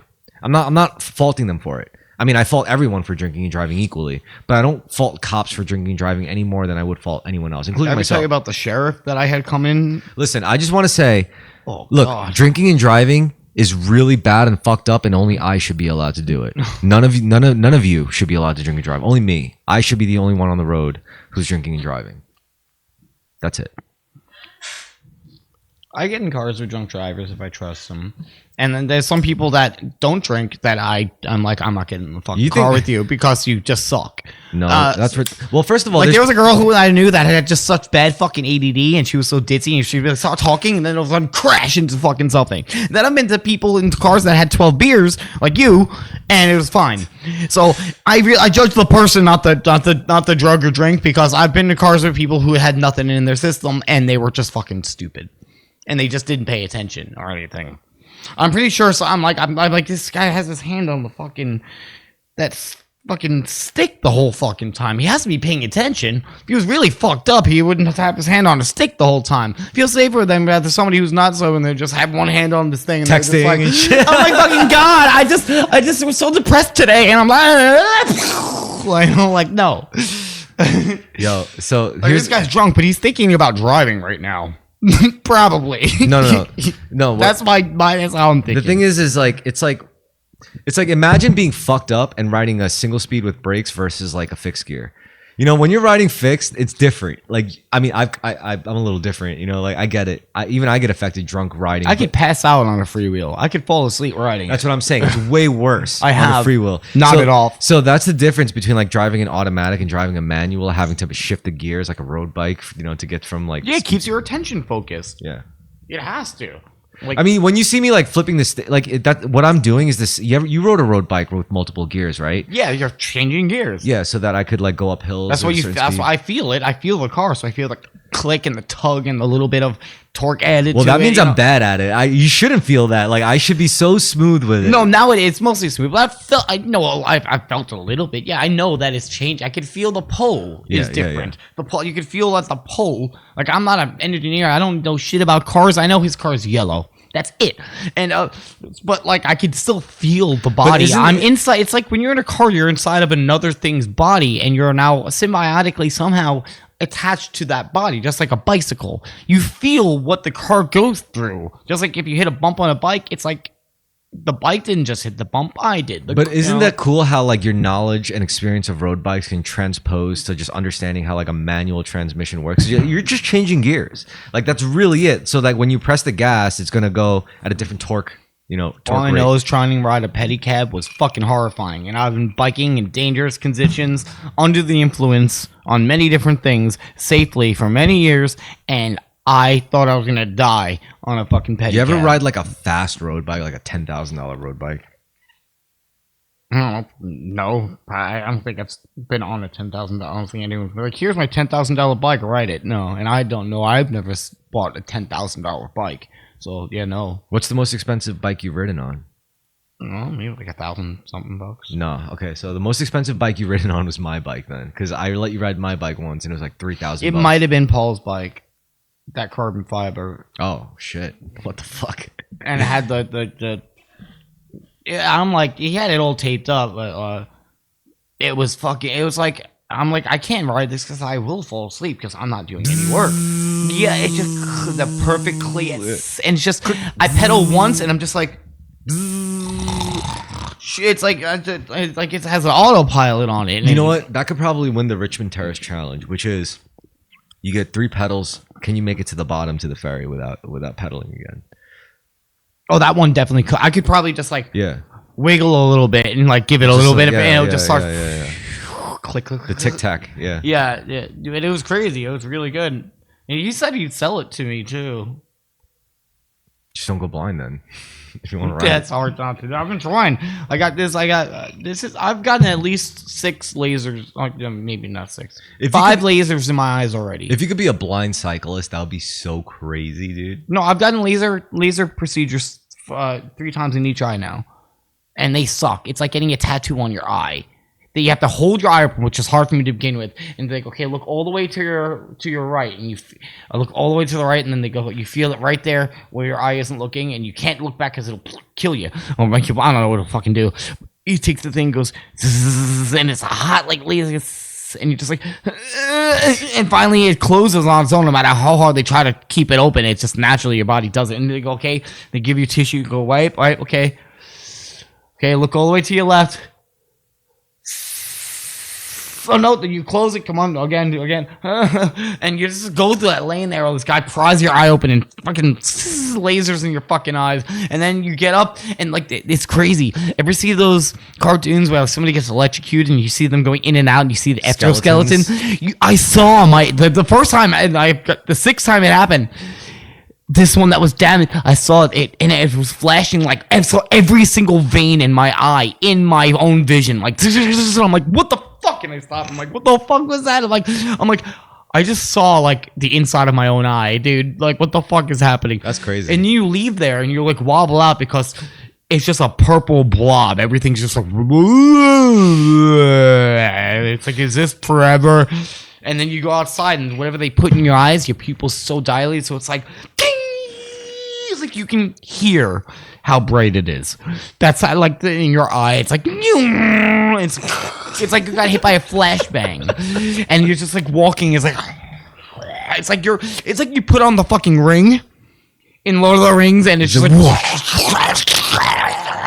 yeah, you're in the spirit realm, and it fucking looks like that for a couple hours. You have nothing to do, but in your eye feels like you like somebody just punched you a couple times in it, and you just go home and lay there just like. And yeah, I have to do that sometimes, and it still just keeps getting worse, and I just keep getting black spots in my eyes and stuff happens. I can't believe you still trust white people medicine to this day. Like, throughout your whole life, all you've done was trust white people medicine. It's only fucked you They're over. cauterizing my eye to make it stop bleeding with laser beams. Imagine if like you go to some ancient like just burn it. Don't burn the whole thing off. Just burn it a little bit. It'll help. Imagine if you go to some like tribe in like the Chinese mountains or something, and they're like, oh, all you need to do is just this, and then it's like rub this jade stone all over. Just rub this over. It'll also make your dick hard. We do this every day. And then it works, and you're like, what the fuck? That'll be so fucked. I bet you become like a fanatic the next day. You'd be like, what the fuck? Like, this worked? For some reason I know Chinese too, and I'm like, how the fuck? They're like, yeah, you think we just all practice and learn this shit's hard. It's like, no, we got it from the plant. What? Yeah, we don't learn. We don't even have a thing in school for this shit. You guys that come over here and learn Chinese, we think you're crazy. It should take us our whole lifetime. You literally just sit in this room for like 2 months and you'll understand. Yeah, sure, yeah, and we have fucking 80 different versions of it too. Yeah. You think we have time for that shit? Just eat the fucking seed and go. It just starts coming at you, and you just instinctively understand it. Yep. That's all you got to do. And when you go to the other place where they have the 80 different versions, it's because the seeds grow differently in those regions, and you just have to eat a couple from there, and you're fine. Would you ever try acupuncture? Yeah. And the way whenever I donate blood, it's like, have you had acupuncture in the last 3 weeks? I'm like, no. But I'm like, think every time I click that, I'm like, it has to be a real thing. They won't even take the plasma out of my blood if I've had a fucking like some weird Chinese thing that they say is non-traditional medicine, but it's real I enough. can't donate blood for $50 if I've done it. So, and that's up there with have you had sex or used like with a fucking for money with a prostitute without a condom? Okay. Have you had acupuncture though? It's like, what? Those two things are like equal to like the reason I can't get blood. Have you used a needle and injected heroin in the last week?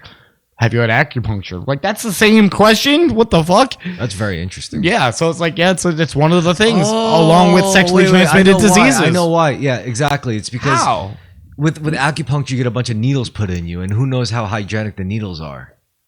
Oh, maybe it's that. It's not actually what it does. No, it's definitely because of like a hygienic issue, like sterilization thing, because that affects your blood. Like, what if you do get like some kind of blood disease from having? This scene is I'm really curious about it. I'm like, well, I may actually ask the woman, and like the woman at the front desk, I'm like, hello, miss. She's like, and I'm like, I just want to know, why does it ask you if acupuncture? She's like, motherfucker, because your chi is gonna be all fucked up. Now get back on that line. What? You were expecting her to talk about because the needle. It's a question of hygiene. It's like because your motherfucking chakra is gonna be all weird and shit. Stupid white motherfucker. Shit you would not expect. Like, what'd you think I was gonna think about? She gets on the phone. Yeah, so skin infection. Get the fuck out of here. Just fucked with his chi and he's trying to donate blood. Not today. It's like you better go eat some McDonald's right now, and you better come back when your chakra's on. Come back when your chakra's fucked up. That's the only way we can take your plasma. We can't afford to take clean plasma. They're like, oh hell no, we don't deal with that Chinese shit over here. You see any Chinese people on this line? I didn't fucking think so. You think they be donating the plasma? They be caring about that chi shit. What about that guy? He's Russian. Get the fuck out of here.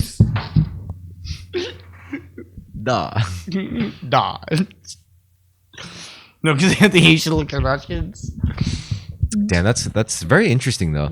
I think personally, I don't think it has anything to do with the chi. I think it has everything to do with like the needle aspect, because you're getting like mad needle. It is boring, but it makes sense. I was hoping so. This is why I don't like to look up things sometimes, because I'm like if nobody told me about Santa, I would have really had this magical idea that this fucking magical guy comes around and gives us all fucking presents, and they ruin that for me. I would have liked to stay believing that.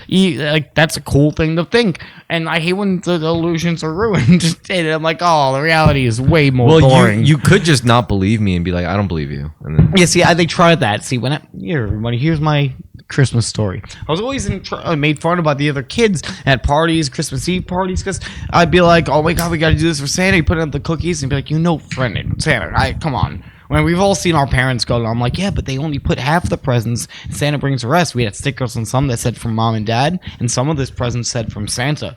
So I was like 12, okay? And I really believe in this, and I loved it. We'd look up like, oh, where's Santa now? He's like in South Africa right now. He'll be like, oh, I gotta go to sleep. He's like 7 more hours. We'll be here. Like, it was fucking amazing. Even with the internet, you had a Santa tracker. We would put like food out for the reindeer and shit. Like, I'm like, this is fucking awesome. The world's a magical place. And then I went upstairs, and they were like, I also believe in the tooth fairy and everything else. And then I went upstairs, and they were like, Brendan, come here into the room. And they were like, and there was a PS2 there, and they were like, listen, we couldn't get Seamus all the things we wanted to, and this was going to be one of your Christmas presents, but we couldn't get into things, so we wanted to make it better, and even could we make this PlayStation 2 from Santa for both of you? And I'm like, yeah, of course. But and then in my mind, like, I'm cool like that, but then my mom was like, wait, from Santa isn't here yet. And they're like, I'm like, Santa isn't real? You bought this and wrote that it's from Santa? And they were like, he's real if you believe he's real. I'm like, oh, then it's not real. If I have to force myself to believe it, I'm like, wait a second. The Easter Bunny, the Tooth Fairy, God, my life is a fucking, like, that's the day of my existential crisis started. Santa brought every other thing down. God, the church, all of these adults are just making shit up for kids, and it's all bullshit. Leprechauns, Tooth Fairies, Jesus, it's all fucking fake. So yeah, if I have to put effort into believing it, it's not real. That's why Buddhism makes more sense. Buddhism's like, yeah, we don't just do these things. We're not gonna tell you. You're not gonna believe it anyway. You know what I just realized about you? I feel like, well, maybe that experience that you just told us about like has a lot to do with it. But I feel like if you try something once and it doesn't work, you'll never fucking try it again.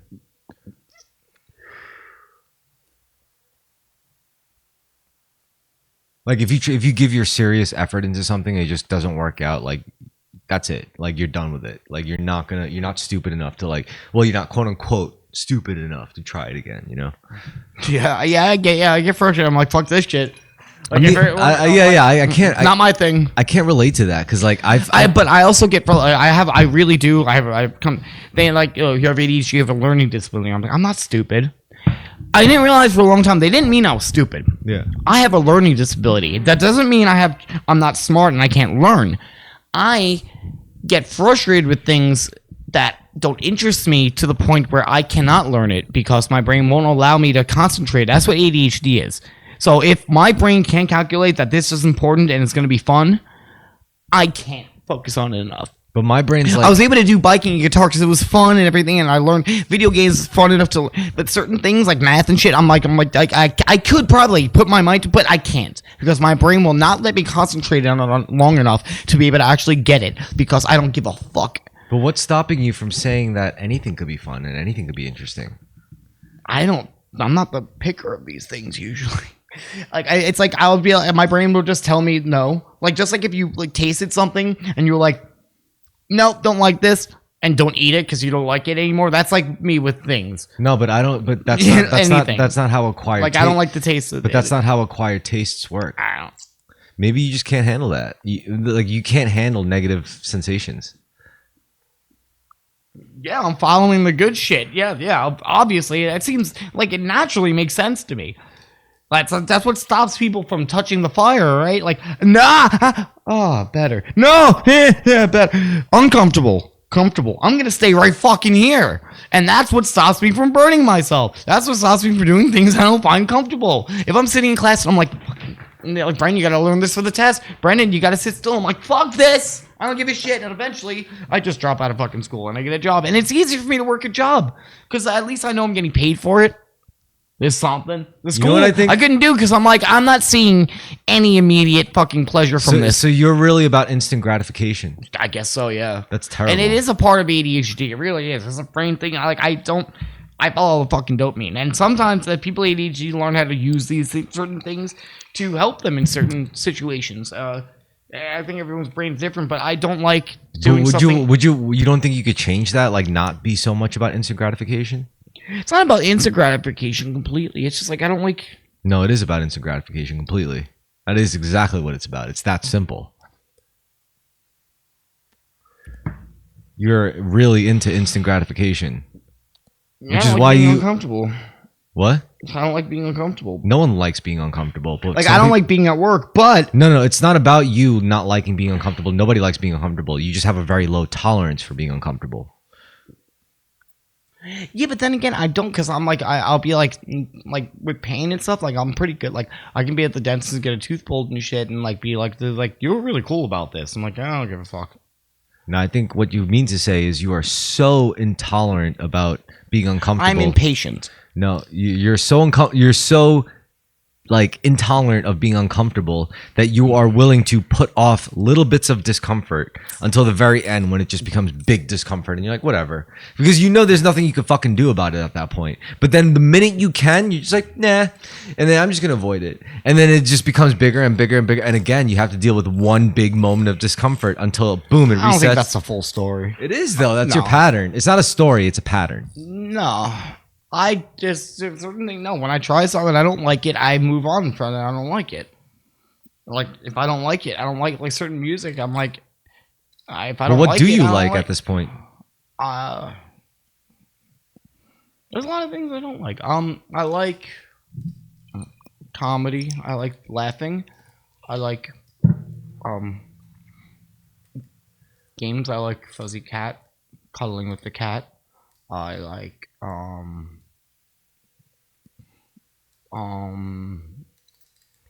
yummy food. I like good music. I like hot shower. Um um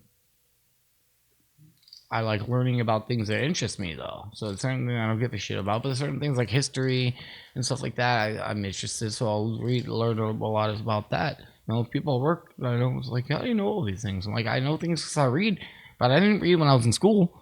Like if it made me read something, I'm like, I don't like this fucking. I wouldn't do it. And then I started reading a lot when I was like when I wanted to do it and things that interested me. So yeah, if it doesn't interest me, I just can't learn it. But if it does, I can become obsessive and Well, learn what kind of everything things do about it. interest you? Um, right now, at that very current moment, Sure. I've been really into history and civilizations. Yeah. And then their religious and spiritual practices and a lot of things to do with like Like how human they, sacrifice. yeah, a lot of things. I guess I would say mass consciousness things like in history, like World War II and Nazism. Like I watched like how it happened slowly. Like started off as like Nazis weren't like these like Nazis like a small little party of people that most people were just like those fucking assholes. Like they never were gonna get anywhere. Like there's certain things you couldn't say that were dirty to say.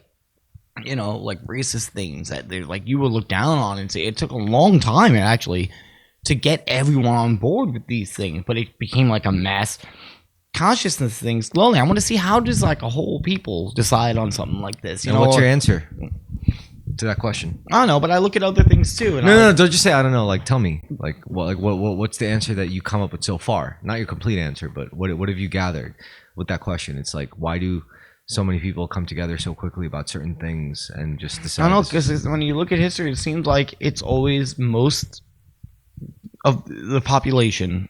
Most people are not interested in things like that. Most people are interested in just their daily personal affairs. They're making things or making their bread or just their really simple daily lives or their personal relationships. They're not thinking about big things like taking another country or something like that. No, most people don't give a shit about that. I don't know. I don't give a shit about that. Like, would you say you're really in touch with your emotions? Yeah. Why? So then, like, wouldn't you say a lot of the reason why people like would unify so quickly on sometimes irrational shit, it's because it's based on emotions and not so much rationality or like literal logic.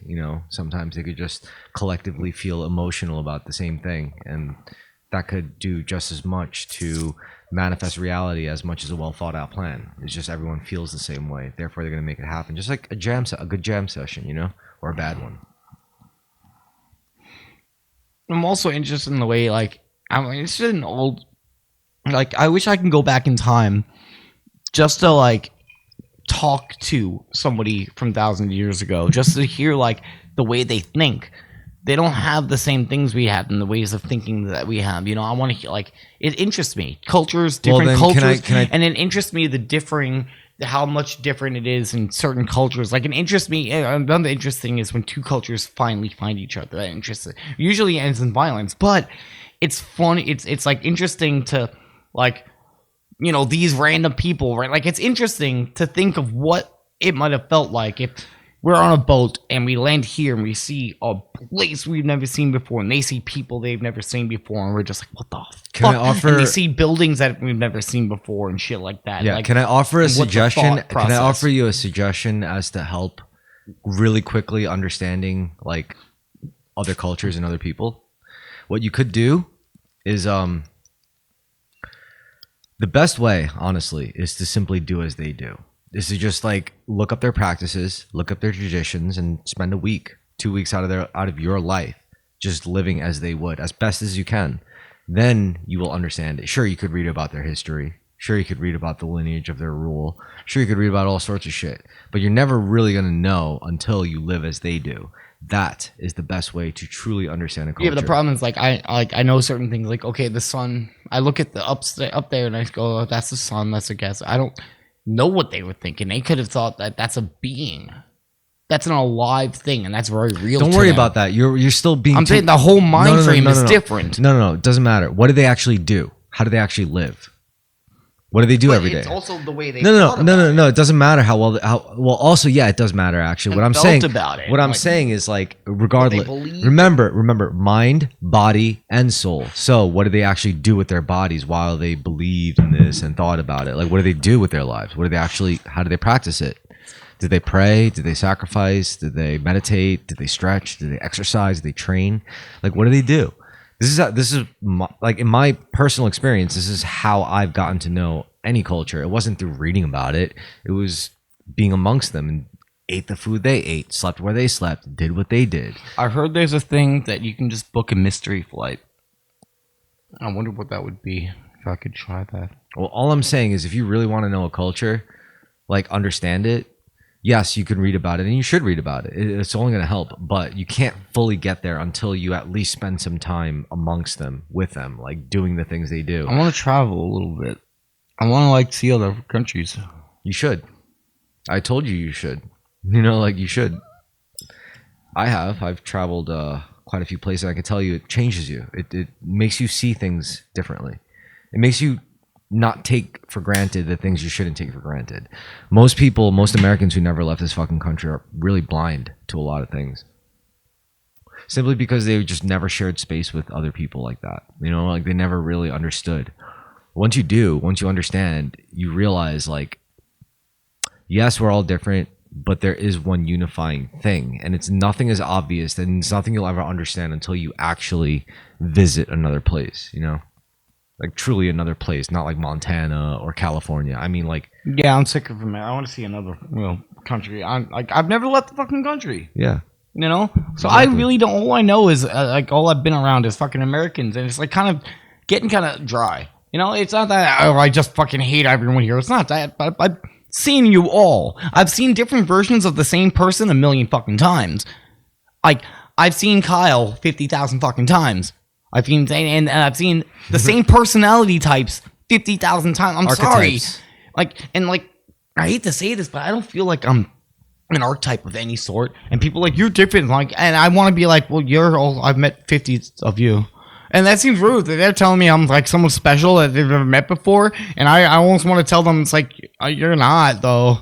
I like, there's like 80 other people I've met in my life that like talk and act the same way you do. All right. To anyone listening, please send us money so we could travel with Brendan before he dies. Yes, please. And before my eyes go. I'm not gonna die. Who told you this? You did. No, I'm not gonna die. You said you were gonna die when you're like in your 40s. No, I never said that. Yes, you did. When? You literally said that like a while ago, like a few years ago now. You specifically told me, you were like, when I was younger, I didn't expect to live past like 45. I don't know. You didn't give me an answer after that, like how you feel now, but you did tell me at one point you thought you were gonna live. Yeah, but I also thought I had my plans to like just like kill myself in an act of defiance on stage. Like not even in a depressing way. To be like, yeah, fuck life. I mean, it's still a plan. Which would have been cool. It's still a plan. That can always be. But no, it wouldn't be cool. You have to, because it needs to be a build up. All I'm saying, it's a work of art. Brendan, listen. This is what we're gonna do. You can't just kill yourself. Brendan, we're gonna start small. All right, we're gonna start easy. We're gonna start with Mexico, or first we could start with Canada, then Mexico. So you could, for Canada for the technicality, Mexico for like an actual experience, then you could do Asia or Europe. You should probably go to Europe, like Ireland or something. I want to go straight to like Middle East or Europe. Are you serious? Why Why I not? want to go to India. You don't want to go to Ireland? I told you about this. We already talked about the drinking thing. Oh yeah. You can't go there. India. India. I'm gonna get there and be like, hashish. Okay, thank you, sir. Yeah, who wants to smoke with the white dude? Okay, yeah, thought so. No, come on. You wouldn't. But if you go to Ireland, like you wouldn't at least give yourself a little treat. I want to fucking drink with the fucking leprechauns. Yeah, no, I can get the fuck out of there.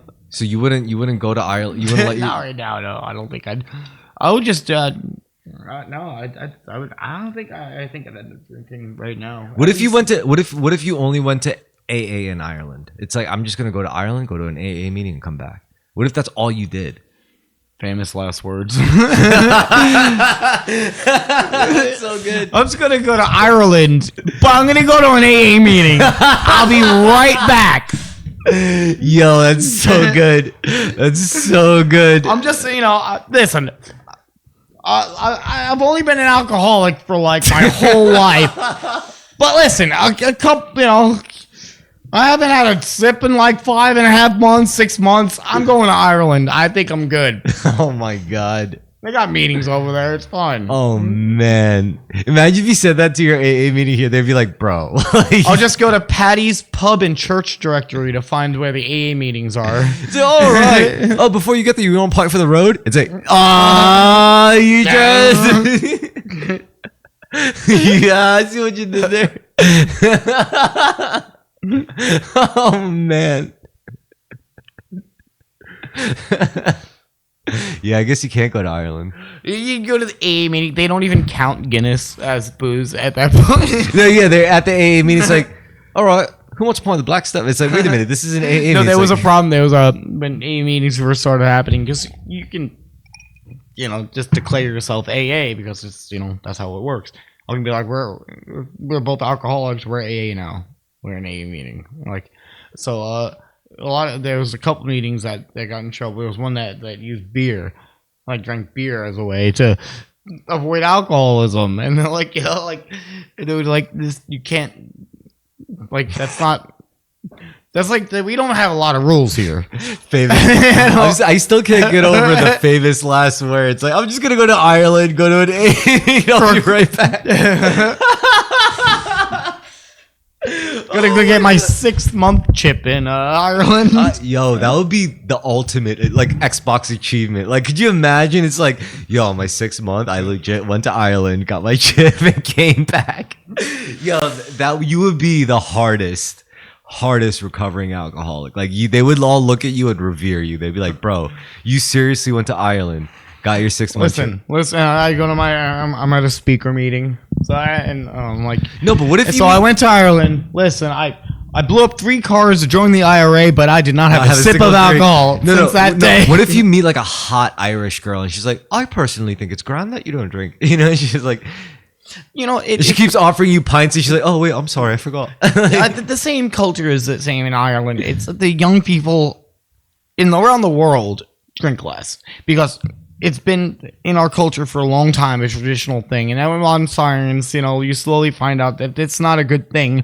And now young people, it isn't the thing. And now with social media and everything, like, people don't think they have to go out to a bar and socialize anymore. There's been a rapid decline in younger generations drinking, because where like the older crowd, the thing to do is to go out and get drunk, where like the younger people, that's not an activity to them. It will be. Trust me. It just takes time. It's literally just a fading fad. It's because they're aging slow. We're all aging slower, dude. 30 is the new 20. Straight up. I'm not gonna lie to you, bro. It's so you start drinking in your 30s instead of your 20s. No. For us, we started drinking in our 20s. No, we teens. Started drinking when we were like 12. Yeah. we were different a little bit. No. We didn't start going to bars till our 20s. Yeah, because they wouldn't let. I was going to bars when I was like 16, though. Oh, well, that was my dad's I had generation. older people bring me in, and then there was a couple places who just let you in. What was the place on Bay Street? It's a sports bar now, but it was like the Irish guy ran it, and me and JoJo would wait outside for him to walk in, open the door, and we'd be like, oh, put some ice in the fucking urinal, and we'd clean up the bathroom a bit, and we'd sit there, and he'd just pour us a couple free pints each time we went, like 3 beers each. Dude, it's really embarrassing that you saw me as like a little ass 14-year-old loaded off my face so many times. That's what we all were. We were all loaded off of our face all the time. I was just a little bit older and I had more influence because I was the one in the band. So I had all these slightly younger people like, yo, Brendan's cool. Let's all get drunk with the Lucky Blocks. And it was just fun for us. Hey, at least not all of us got fucked up from it. I went through that and it was good. It was fun, and I don't regret a single moment, a single minute of it. No, these are memories that like kids now like don't get to have. Like I remember that the handball course at the field. Like we had a lot of genuine groups of friends hanging out, whether we were doing stupid shit or not. We were always in groups of social groups. That's success in my book. Yo, dude. And me, Mark, and JoJo did not have a social group before this. Also, to be fair, like, now we were like in multiple social groups that all thought we were the shit. To be it fair, was fun. To be fair, it was fun and it was good, but it also kind of, we did a lot of bad shit. Like, we destroyed some public property. We fucking, yo, remember the golf cart in Farrell? Like yeah, but that's what we liked. We were that crew. Like, we were those kids. But the problem is, like, we never grew out of that. Like, that happened We even did, into our, no. like, that's a problem, dude. Like, the fact that we're, like, grown-ass men No, still yeah, doing, I'm like, 30 fucking 3 years old. I come to visit New York. And then we all fucking meet up, go to fucking Farrell High School. No, Dude, we're in oh, high no. school, break the fake in, get drunk and smoke weed. And even though we're adults, we could probably go indoors somewhere to our own houses. But no, let's go in the woods and act like fucking. It's like we don't. It's like we look in the mirror and we see the same person. We're like, yeah, woo, fuck you, mom. And we run outside, we grab our skateboards and go get drunk in public. And it's like. Well, it doesn't help that I'm JoJo visited me, dude, I'm 34. We're 34 years old. We get a pack of beer and some joints. We go into the fucking Millerfield Woods behind fucking Newdorp onto the pillbox and like play music over our phones and get drunk in there. And just, there's like high school kids come up to us and they're looking at us like, what the fuck is wrong with you? Because we're sitting there and we're going, oh yeah. And all of a sudden in the distance we hear, oh yeah. I'm like, oh, and we hear in the distance, oh yeah, and all of a sudden they track the sound, and it's like three like kids on mountain bikes from like high school age, I guess, and they're like, what are you guys doing? And we're like, drinking and smoking up here. It's like, they're like, what is this place? I'm like, you guys go to Newdorp? They're like, yeah. And we're like, this is where you go to get drunk and high beyond the school. And they're like, is that what you're doing? I'm like, yeah. They're like, oh, okay. Bye. And they rode their bikes around. I'm like, pussies. But I'm thinking like kids aren't the same. Like, it's not that I'm older. It's because when we were kids like that, we'd find other kids in the woods doing shit like that, and they, we don't see that. Well, can I say one thing? We are a lot cooler than the creepy 30-year-olds that we ran into. Yeah, but because those guys were on another level. Yeah, thinking about it now, I'm like, you have to be. Really? They had no friends. That means. What do you mean? I don't know what happened to them because they were obviously doing the same shit that we were doing when we were kids, and grew up and somehow lost all those other people and ended up in the woods hanging out with us. But we don't know that. Like, maybe we have our group of friends. I don't see any of us when I don't see Dave or Jay or anyone we hung out with going and hanging out with 15-year-olds in the woods. We did that with other people, and we're still like we still meet up together and hang out. Like, how does that happen? I don't even hang out with anyone. Wait, I just want to know how does that happen? I don't even run into packs of teenagers anymore. Like, and I'm saying it doesn't exist anymore. They have the phones were just becoming a thing when we were younger. We were in the we almost got hit by it. That technological renaissance nicked us. It just barely nicked us. And we were able to not pay attention to it enough to actually live life and like go out and get into trouble and run around the streets and shit. Nowadays, it's too much. So you think we're the last of the Mohicans? We're the last, yeah. After that, it's too much. It's too powerful. Now you're born and you have a giant screen that you can touch in front of your face immediately. It's too much. Too much, too quick. We didn't have that. We had this slow progression in our growing years of like, you can get the shit phone that you can be on MySpace on if you spend extra money. I think you just made me realize another reason why I podcast. It's you got to keep that vibe alive. Just to go out and look for trouble, just because you have nothing better to fucking do in the digital age. Even that's what this podcast is. This podcast you don't have to is leave literally the house anymore. Yeah, this podcast is literally, even on the internet, you're still gonna see some punk fucking kids like getting in your fucking face about something. Social media is just enough to keep you from killing yourself, but you're still kind of depressed. So you can live and sustain your life on staying and not really having any doing anything, and just doing online social interactions. Yeah, but I'm not about that. I know, but you won't kill yourself. But it'll be just enough to get just enough of what you instinctively need as a social mammal. But these kids, I don't know. It's weird. They're different. It really isn't. It's like talking to an alien sometimes. They don't like, just like as if, if you were born into TV back in the day and you had to talk to somebody, if you were an old man that was like alive way before TV, it would be like talking to an alien. They're like, okay, grandpa, you don't like, it's like they don't understand what life without technology is. And we saw the last remnants of that. Like, it just happened as we were growing up. Like, nobody had a computer in the house when we were kids. And then when we were like 20, everybody, even poor people, have a computer in their house. Nobody had a cell phone. And then all of a sudden, everyone has cell phones. A couple of your friends have cell phones. And then all of a sudden, everyone has a cell phone. Now, somebody has a smartphone.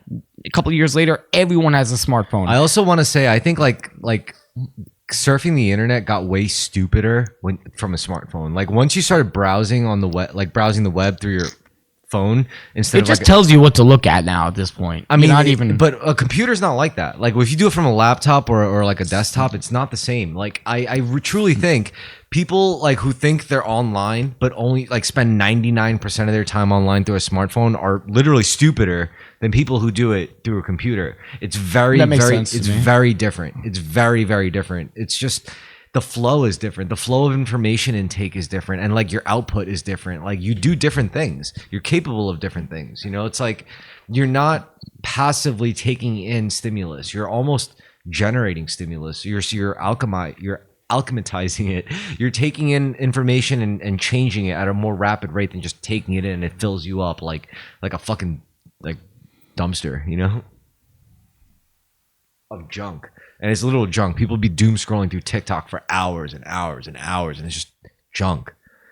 It's bad. It's like bad shit. It's like the kind of shit where you see like a guy come on and saying, "Listen, you cannot be respecting women," and you see it. The next, you see a really hot girl going like, "Listen, a man is just a tool. He's just a means to an end." Like, it's bad. And the next one would be a complete. No, it feels like everyone's trying to tell you how to feel about everything, and like they even knew it. Like, even Rolling Stones, like, I can't get no satisfaction. He's going on. The man on the radio is telling me, trying to sell me this, trying to tell me how I should feel about things, and now it's 10 times worse. It's like everything's like, you should feel about this. You should have an opinion about this. Have an opinion. It's like, dude, can I not have an opinion for one fucking day? Can I just be a person that doesn't have an opinion? No, you're not allowed. Are you left? Are you right? Are you this or that? You have to feel something. You have to, like, dude, I didn't even have my coffee yet. And you want me to have an opinion on global affairs? Fuck's sake. At least when you had the newspaper in the morning, you're like, oh, yeah, fucking look, we're bombing Russia or whatever. And then you went to work. Now it's like, oh yeah, they're doing what? You piece of shit. You know what? They fucking, and you can actually interact with it. Your fucking life is ruined now. You're participating in something that's happening over here now, and you have an opinion on it. It's like, dude, I can't even get my daily life together to go to fucking work. I'm trying to make sure what my blood sugar is, and I'm like, Trump's doing what? And now not only do I hear about it, I have the option. It's like, do you want to? Facebook is like, so do you want to? Are you angry? Do you can say you're angry, or you can put a thumbs up. Which side are you on? You know what's interesting? Well, look right here. They like write a comment. Put your opinion. It's like, dude, fuck. You know what's interesting? I'm seeing like less of that, and I'm seeing more of like, I mean, some of it I don't like, I'll admit, but some of it's good. Like a lot of the shit I don't like, for example, is like the zodiac shit, and it's like, or the horoscopes, and then a lot of the crystal shit and the wook stuff. But a lot of the stuff I do like is like the hermetic stuff, the Gnosticism, the Buddhism. Like, I've been seeing more spiritual shit.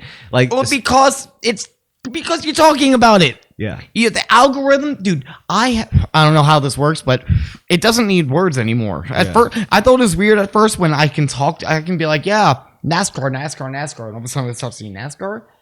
It goes beyond that. So then you talk about politics. It goes beyond that. And sometimes I'm like, I was thinking about something this morning, and I didn't mention it to anyone, and I'm seeing an ad. Now, that's not just a synchronicity. That's like, this is fucking manufactured. What the fuck is happening? It's fucking weird. So and at this point, I just like accept it. Like, it's almost like the Vandal song. If the government could read my mind, they know what thinking of you. So do you talk about politics a lot? Yeah. Damn. I don't. And I get left and right side out of my shit all the time. Like the phone doesn't know. It's like what? I mean, what do you? for me, it's like I go online to talk about politics. I never talk about that shit in real life. Like the way I'm talking to you now, it's like this is the podcast where I bridge real life and like whatever. But like when it comes to political philosophy and all that shit, like that's for the internet. I don't do that with people in my actual life. It's tiring. It's just like too many. And then it's like, and then there's videos popping up, and it's like half of them are fake things happening, but they're trying to make it seem like it's a real thing. Like acting, you can't tell if there's acting or not at first, and it's like, or reaction things, and like, it's just so bullshit. Social experiments aren't really even social experiments, and it's just you just flash all this shit, and it just sucks you in worse than the TV does. And yeah, it's so much. Well, what helps me though is my physical practices, like, you know, just working out like 6 days a week and going to martial arts practice at least 2 days a week, and you know, doing creative things and social things like podcasting and stuff like with friends and all that shit. Like actually doing things usually helps offset any of the chaos of rapid hyper modernization. But yeah, just keep doing the normal shit. Don't let it die is what I'm saying. And I make a point to do it. Even though I don't have to diet. I could just literally never leave my apartment and live my life completely fine. I could have groceries delivered to me, but I don't want to live that way. You know, like I want to go outside. I want to go out and I want to like interact with nature and all that shit. Yeah, I can't wait to just walk around the city again. You can't do that now? It sucks out there. It's so uncomfortable. What do you mean? It's uncomfortable. For you? Yeah. How? I don't like being cold. Oh, you mean weather-wise? Yeah, I just hate the weather. I'm just sick of it. Like, I'm just want it to be over already. I feel like it should have been over already. I don't know. It's fucked up because when you said that, you could have easily meant like, you don't like the bums, the cops, the. Oh yeah, I guess. Yeah. You know, like I don't know. You could mean anything. So it's like you're like, oh, you mean like the weather? Okay, like the climate. Damn Asians. No. Exactly, like Indians, Chinese, Koreans, whatever, The weather. Albanians. The Italians. My problem is something you can't get rid of, even systematically. The Jews. You never really integrated too much with the New York Jews because you were always in Manhattan. Well, I went to Brooklyn with the weed delivery thing, and I've done deliveries in Brooklyn. Oh, yeah, that's true. There's a lot of Jews out there. And I've almost died in those neighborhoods because they didn't open the stores at certain times and I had a low blood sugar and I couldn't get anything. You know, Fridays during Shabbos, you should know that. Yeah, I didn't know because I'm not Jewish. But if you're going to operate there, you should at least know how I was strict. playing a show at the Brooklyn Music Terminal, and I'm with Sabina, and we're walking around trying to find a place to buy booze, and then I'm like, okay, I can't find anything. It's like everything's closed. Why are they fucking closed? And all of a sudden I check my sugar, and I'm like, shit, I need to get. We're too far away from the. We're already too far away from the. I need something quick, and we were walking around. Hey, everything's fucking closed. I'm gonna die. We had like somehow she helped me get back to the venue to get me a soda, but like I could have died because of your religion. What is that? This is New York City. We don't sleep here. You take that shit somewhere else. You put let somebody else that isn't Jewish run the store for 2 hours. Well, or something. all those strict ethno-religious laws are just meant to filter out people with like diabetes and shit because they know they're just gonna die. They are doing a genocide on diabetics. Well, that's why they're so smart. You know, like high IQ. Because Hitler was trying to protect us diabetics. Because Hitler would have killed all the diabetics. We were the first ones to go. Everyone would have killed the diabetics. Yeah, we defectives. Well, what we should do is we should do gene editing to cure the diabetics. That's the right solution, which we're getting very close to, like with CRISPR and everything. Oh, yeah. I mean, right now we could guarantee that no kid will be born with diabetes if we spread that technology. But as far as curing the people with actual diabetes, that's a little tougher. You'd have to put like nano machines. It's cheaper to let them die. It truly is. That let nature take its course. It truly is. It's like what Louis C.K. said. Like every evil thought comes with like an of course and a but maybe. For example, like peanut allergies. Of course, we should make sure kids with peanut allergies are taken care of. Of course, we should make sure we sort everything out and label everything correctly so that kids, don't suffer. And of course, we should make sure we're responsible about this collectively as a community. But maybe if touching a nut kills you, you're supposed to die. I don't know. You know, it's like there's always like, of course, but maybe. I'm almost out of coffee. What? I'm almost out of coffee. You got any more sugary drinks like the prebiotic? Yeah, but I'm out of coffee. I drink coffee nonstop all day, every day, 24/7. The only time I'm not sipping on the coffee is when I'm dead asleep. And I will have a sip of coffee, cup of coffee right before I sleep, and I will wake up and immediately start drinking coffee. Sometimes it'll be from the same cup. All right. Would you like a tea instead? No, I'm fine. All right. Because tea is also good. Well, maybe we could wrap the podcast up with the coffee. You want another coffee? No. That's a big coffee. Oh, I'm saying okay, yeah. We could do that. Yeah. No, that's perfectly. That's a reasonable idea. I did get up very abruptly, and then it was a weird order. But I don't know. You got up mad late though. You gotta stop. You gotta sleep. All right, tonight. Can you at least go to sleep before? Actually, tomorrow night. Can you go to sleep before midnight? I will, because I work and I have work early.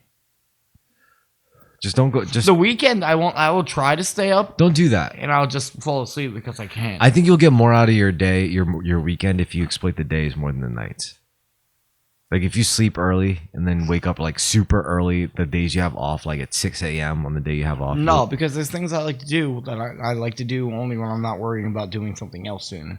It's not about worrying. Like it's hard for me to play my video game when I'm worried about in a couple hours I need to be going to work. No, but what if you naturally woke up on your day off at 6 a.m., you get to play video games for like 4 hours, and then it's like, oh, I got to do that errand real quick. You do your errand, do what you got to do. I don't like because it disturbs my moment. It disturbs my moment. So you just have to vegetate undisrupted?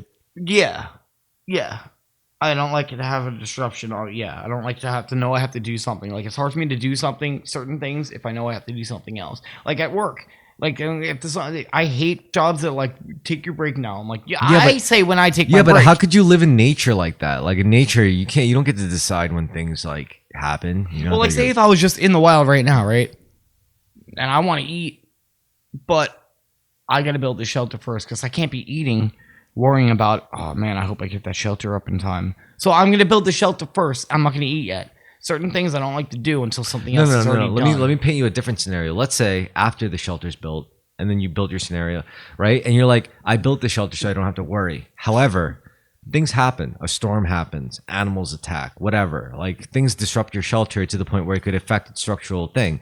So you have a choice. You could either A, wait for something bad to happen over a gradual time of neglect and the shelter breaks down, causing you even more heartache over more time, or you could do an extra routine even when you don't have to, which is check the structural integrity of your structure. It's going to take like at least an hour to do the whole thing, but you take that hour even though you know you don't have to immediately, but you do because you know if you do that you won't worry more when something bad inevitably happens.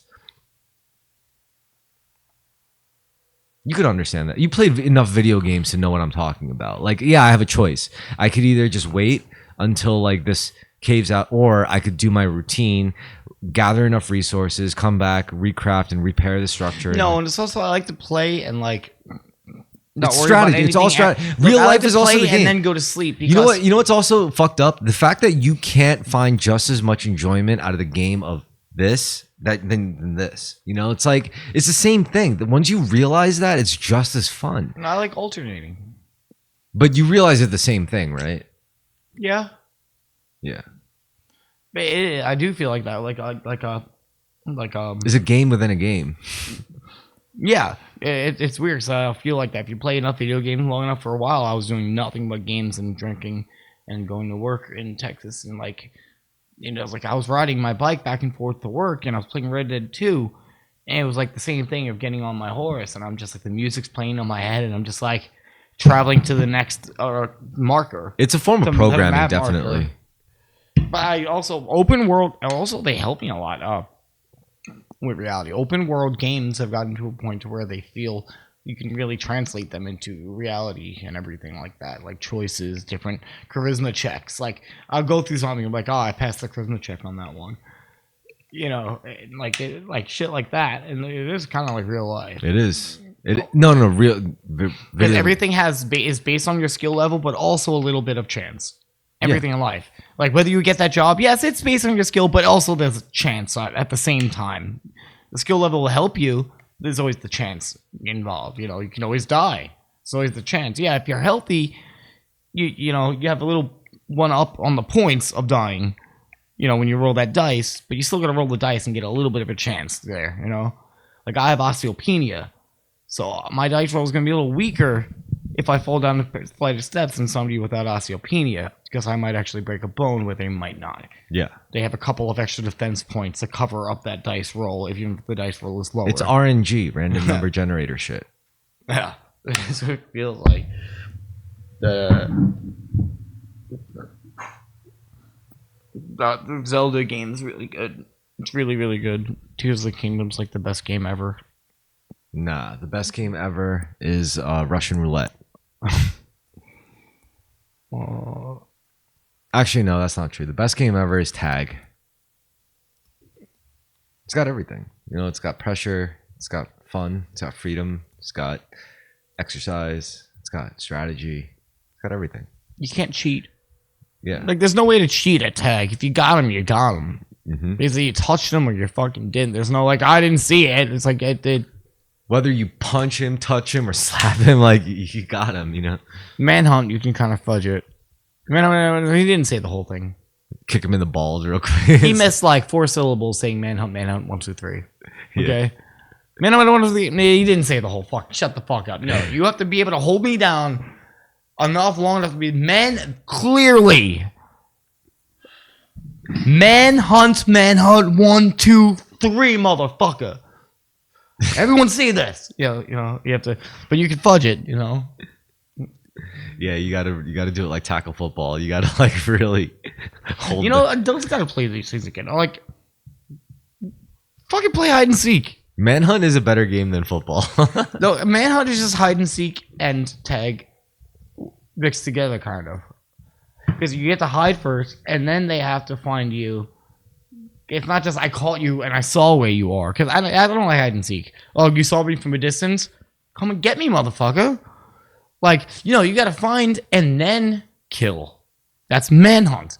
Manhunt is the superior. It's better than Tag and hide and seek because it's both of them together. You know, there was a really funny movie called Tag, and it was about a group of adult men who like got together and played tag, but like with the resources of adult men. So it's like they would rent like cars and like they would get like a flight out to wherever the guy was and like tag him when he least expected it in an airport or something. Like it was interesting.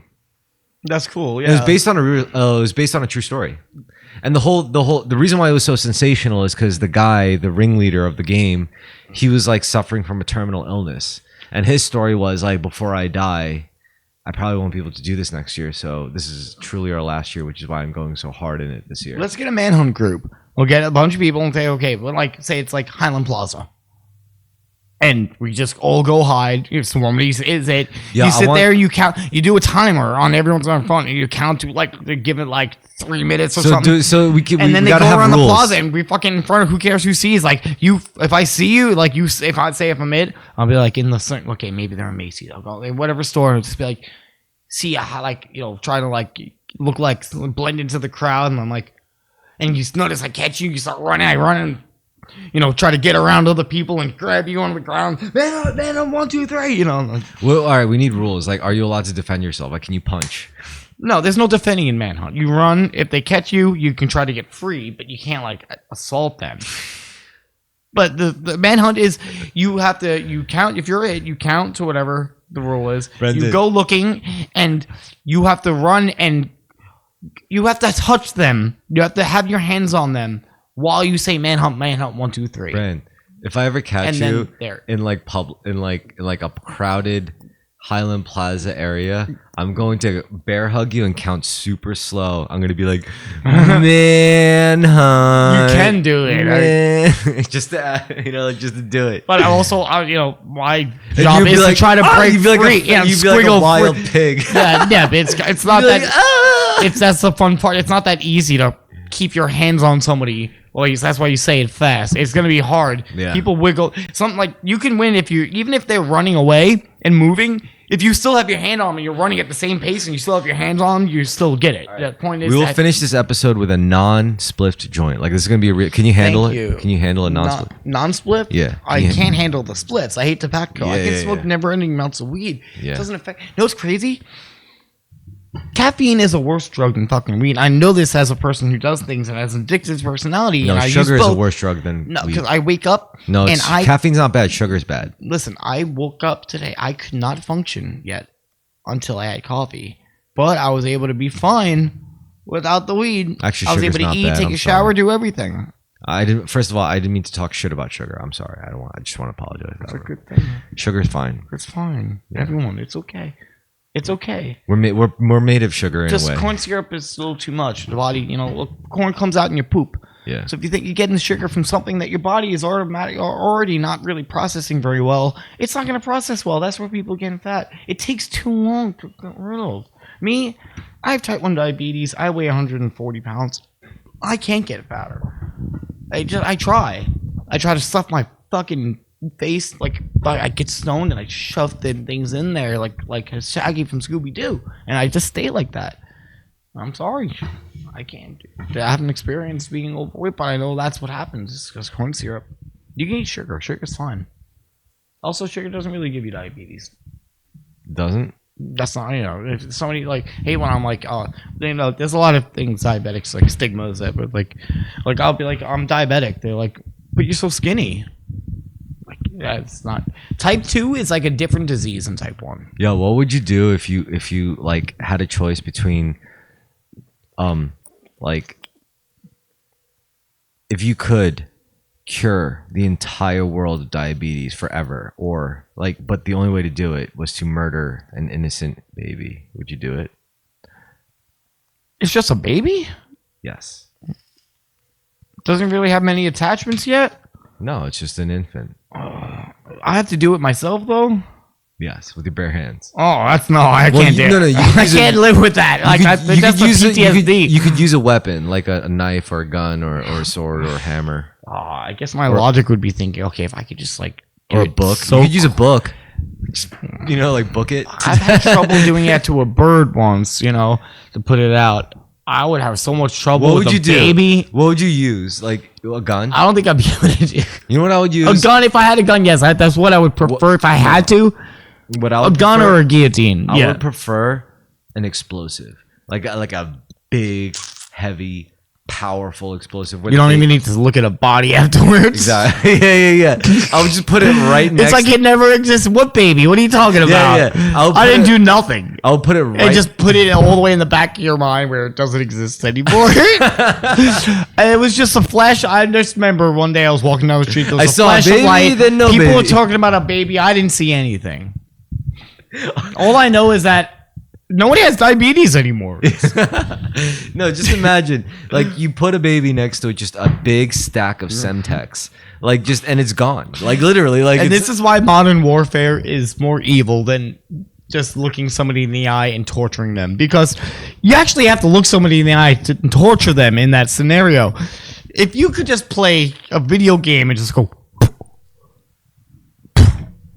and just create immense suffering you'll never have to look at in your life, that's so evil. Dude, do you know how many dudes? That's fucked Do you know how up. many dudes sit in an airfield in Nevada by Las Vegas, like literally on a joystick in front of a screen, controlling a drone, like halfway across the world, and then it's like, this is Predator 05 Golf 9er, and it's like they're just loaded with like napalm missiles, and they just push a button, and it goes, and all they see is on the screen. It's like.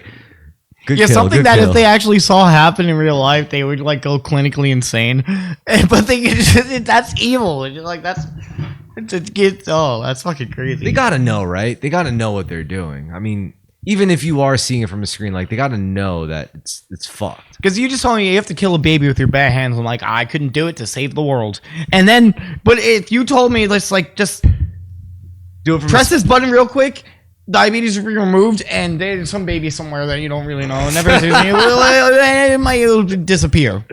Literally evaporated. Like, Yeah, it just won't exist. Some baby somewhere won't exist. You just know you anymore. did it. Like, dude, that's the right thing to do. Yeah, I would do it. You know, but that's crazy. That's. now you know. And actually, no, when I was watching the Nazi documentary, they did the first time they brought a bunch of Jews into the woods and did it. Those soldiers were like, we're finding out that they're not the same anymore. Like, they're like, some of them killed themselves, some of them like can't function right anymore. Really? And so they started. That's when they started finding out ways of how can we get people to kill that many people that horribly without, and they started doing it in different ways and finding out how they could do it where they're disconnected to it, and that's how they came up with the gas and drones. The things, and that they first started they figured out they did the first thing they did in Germany. Gentle with it. This is a good one. In Germany, the thing was what they did was that they had it was a lethal injection, but they said it's an experimental thing for people with terminal diseases. It's for terminally ill. And so they did it on everyone, Germans, but mostly Jews. But they had to make it look like it was towards everyone. And people were even appalled by that. Like, they sit and they're like, okay, we can't do this. We have to do this further away.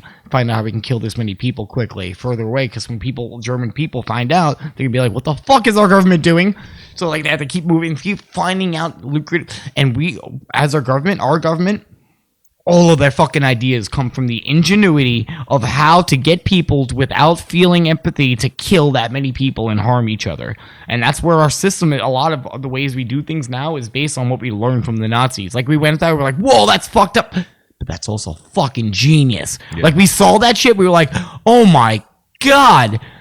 That's pretty smart, though. Oh God, that's awesome. It's like we how can we use this a little bit? Not this bad, but a little bit. And we used those fucking ideas. It's fucked up.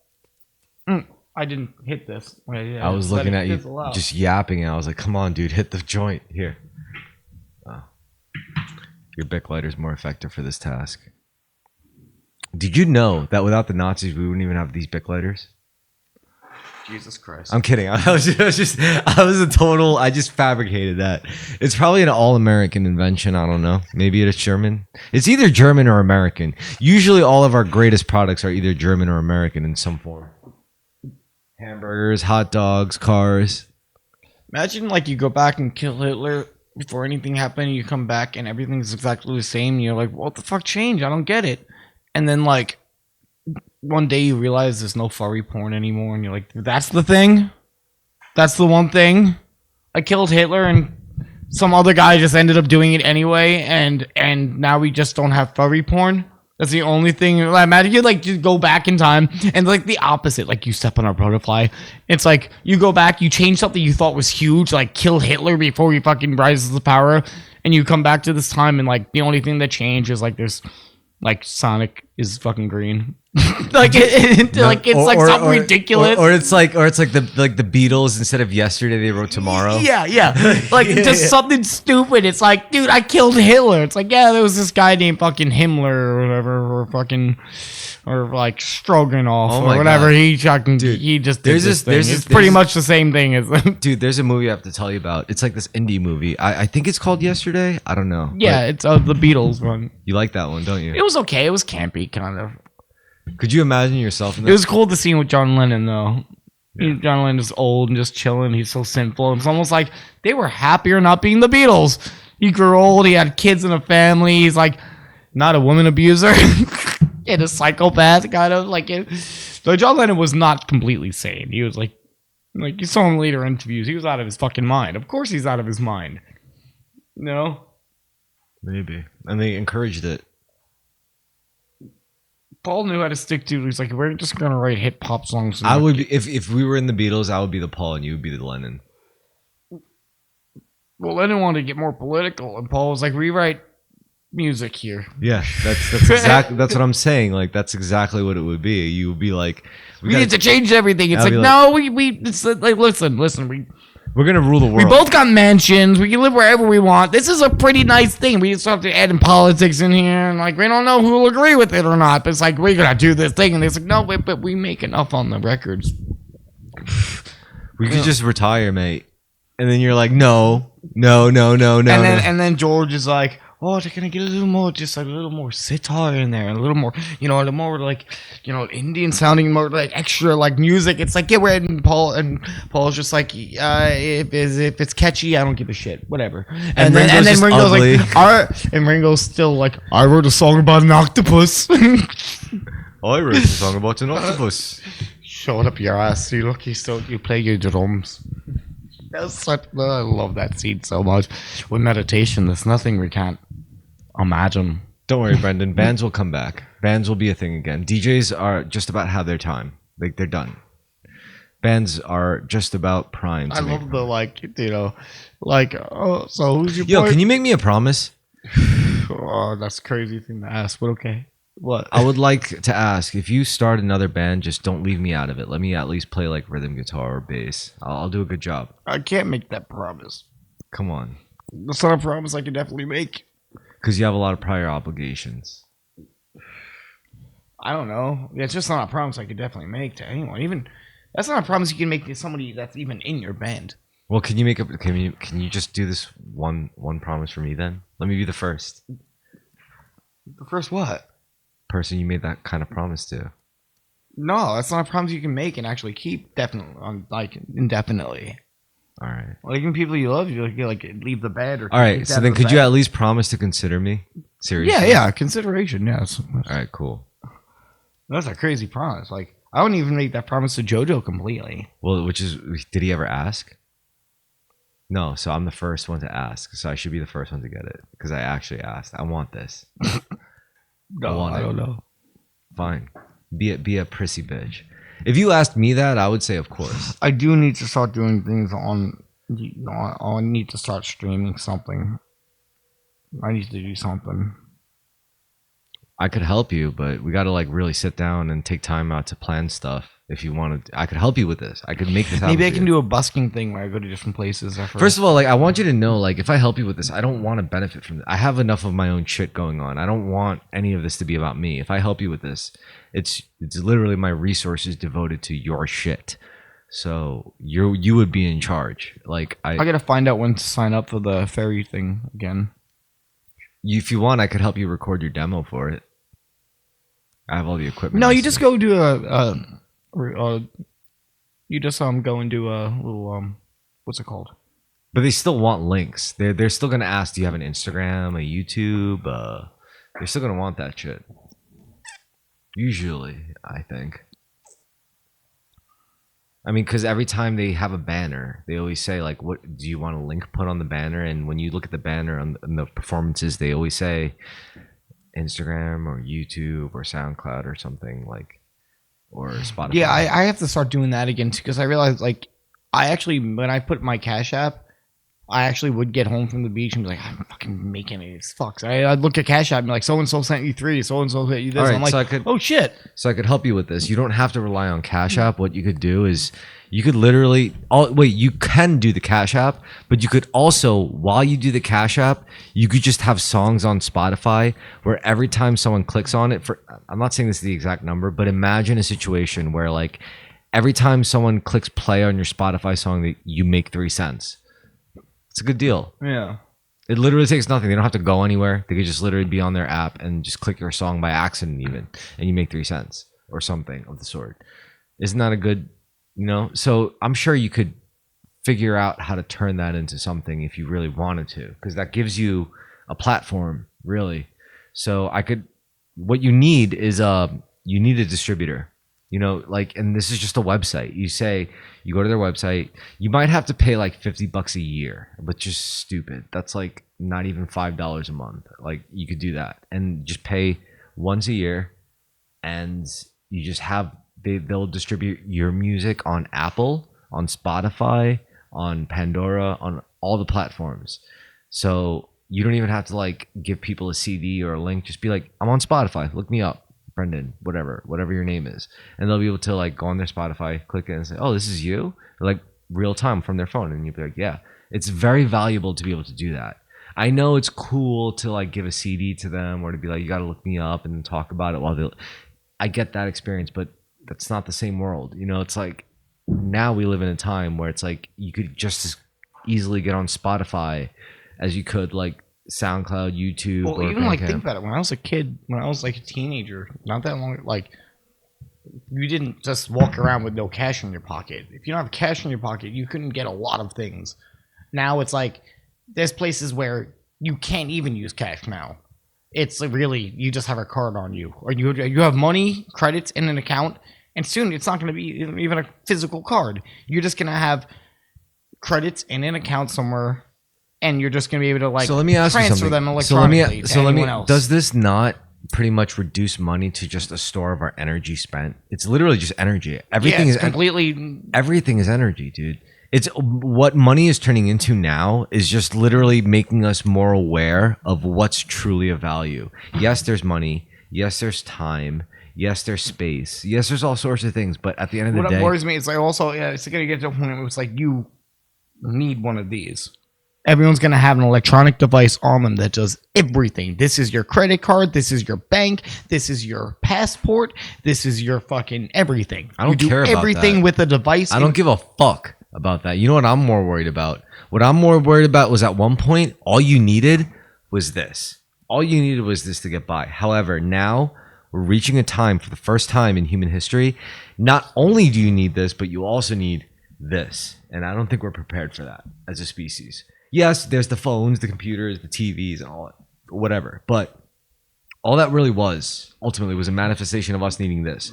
But now, finally, we're getting to a point, because we've had this satisfied for so long, now we're finally reaching the gap in this. And it's like, that's what we're having trouble with. I hope you know what I'm saying. You know, like, for those of you just listening, like, I was gesturing to my head, saying, you know, for the longest time we had this, and then I'm gesturing to my heart, saying like, now we need this, and we ignored it for. Explain it. I'm sorry. I just some people can't even watch the. Yeah, but then they don't get it. They're not allowed to. Oh no. Think about all our ancient texts and shit. They're cryptic for a reason. Somebody was probably like, actually no, you should actually explain. The guy was just like, just shut the fuck up. People from now 2,000 years don't get this the way I wrote it on this fucking thing. Then fuck them. That's probably how the Bible was written. They're like, that's not gonna, yeah, if they don't get it, then fuck them. You had to be at that sermon with Jesus Christ to know what he was talking about. Right? Like, to be fair, you have to have a very high IQ to even know. No, the guy writing the book, it's like, actually, it's not that complicated. I don't have to elaborate. Just do unto others. They're not gonna fuck this one up. Don't worry. It'll be fine. We fucked that up horribly. They should have elaborated in a million different ways. Like, do unto others as you would have them do to you. But then it's like in Greek, you know, the way languages work, you have to say it a different way. Like in Spanish, you can't say like this is good. It's said a different way, right?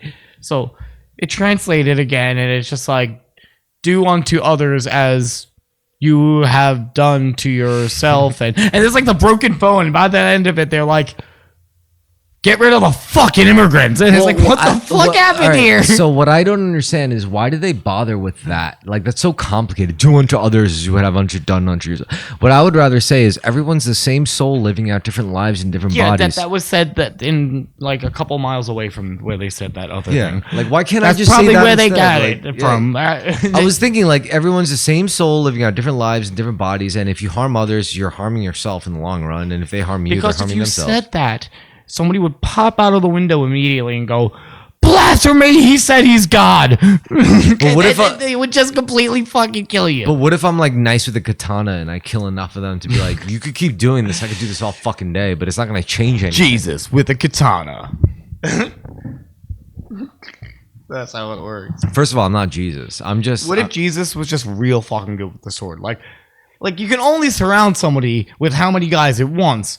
You know, Romans with spears. He just chops off the tips of the spears and just starts carving at them. How about this? At that time, a knife was worth like a house. You're like, you're giving me a knife? What? Do you know what I could do with this? I could take a life. You know, like that's how little they had in like that part of the world. No, you can easily get a sharp object. You can make it rock sharp, you know. Yeah, but a knife, which was like a well built knife meant for killing. I guess the metal, getting the metal. Exactly. It was stone. Yeah, you're right. Like, it's easy to make a spear, but a knife with like metal, like a Bronze Age type shit, like that was still a novelty. A back knife then. is such a fucking brilliant tool. Yeah. Sharpened metal. You know what I That think? changed the world. You know what I think are the two most. Well, there's Like three. just for cooking. So there's three important tools that I think everyone should Like have. we can't do what we're about to do if we didn't have a knife. You're right. So there's Or three. we would rip shit apart, man. So there's three important tools that I think every human has to have. Very important. It's a knife for cutting and crafting and all that shit, and you also need a compass to tell you exactly where you are.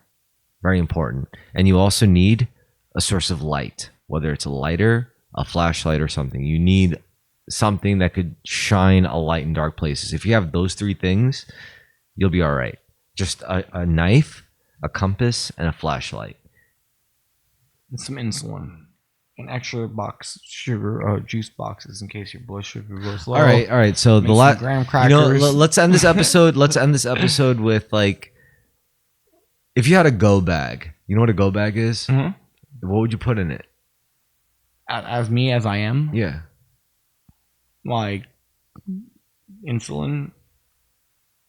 I have a go bag. Have you ever seen me without a bag? No. I mean, like, if Everything like, that's in my bag would be my go bag. Let's say I like, take my go bag everywhere. Everybody. let's say like a nuke went off in Virginia, and like everything was like going dark, super dark, and everything was fucked up, and you just knew you had to get out of New York City, and if you had to take one bag that had everything you needed to travel across wherever you had to I've go already for- done this. I've had a hurricane happen and had to flee the fucking neighborhood. No, I don't just mean the neighborhood. I mean like flee the city, the state, Okay, maybe yeah, the but country. whatever. I mean, I did multiple times when I left Texas, I took a bag worth of stuff.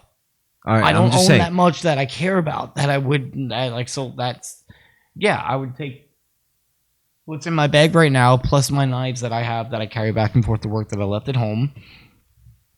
What would you acquire that you don't have now? I mean, some people will get it like anything from like a fake passport to a defibrillator. You know, like some people would literally like go as far as saying, I want at least to save up like 50,000 in cash just to keep it in that bag. So if I had to, I would dip. You know, like anything, whatever you could get. Like it has to be potent, effective, and minimal. So you don't have to like lug it everywhere like a fucking refrigerator. You know, like $50,000 in cash rolled up is a very good tool to have in your go bag, is it not? And yet it's not even like it can't do anything. Like a rolled up stack of paper can't do anything. But if it's your go bag, you could do things with it, you know?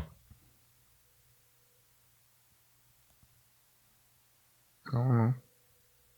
Well, it's good to think I have to about. pee again. All right, it's all good. We could end the episode. We're about to make some chicken burritos. Chicken burritos and I get a piss. All right. I want to see how long Brendan could last before he pees his pants. All right. I can't count. actually. I have diabetes. 1, I will pee. It'll 2, just. I don't have the 3. muscle strength.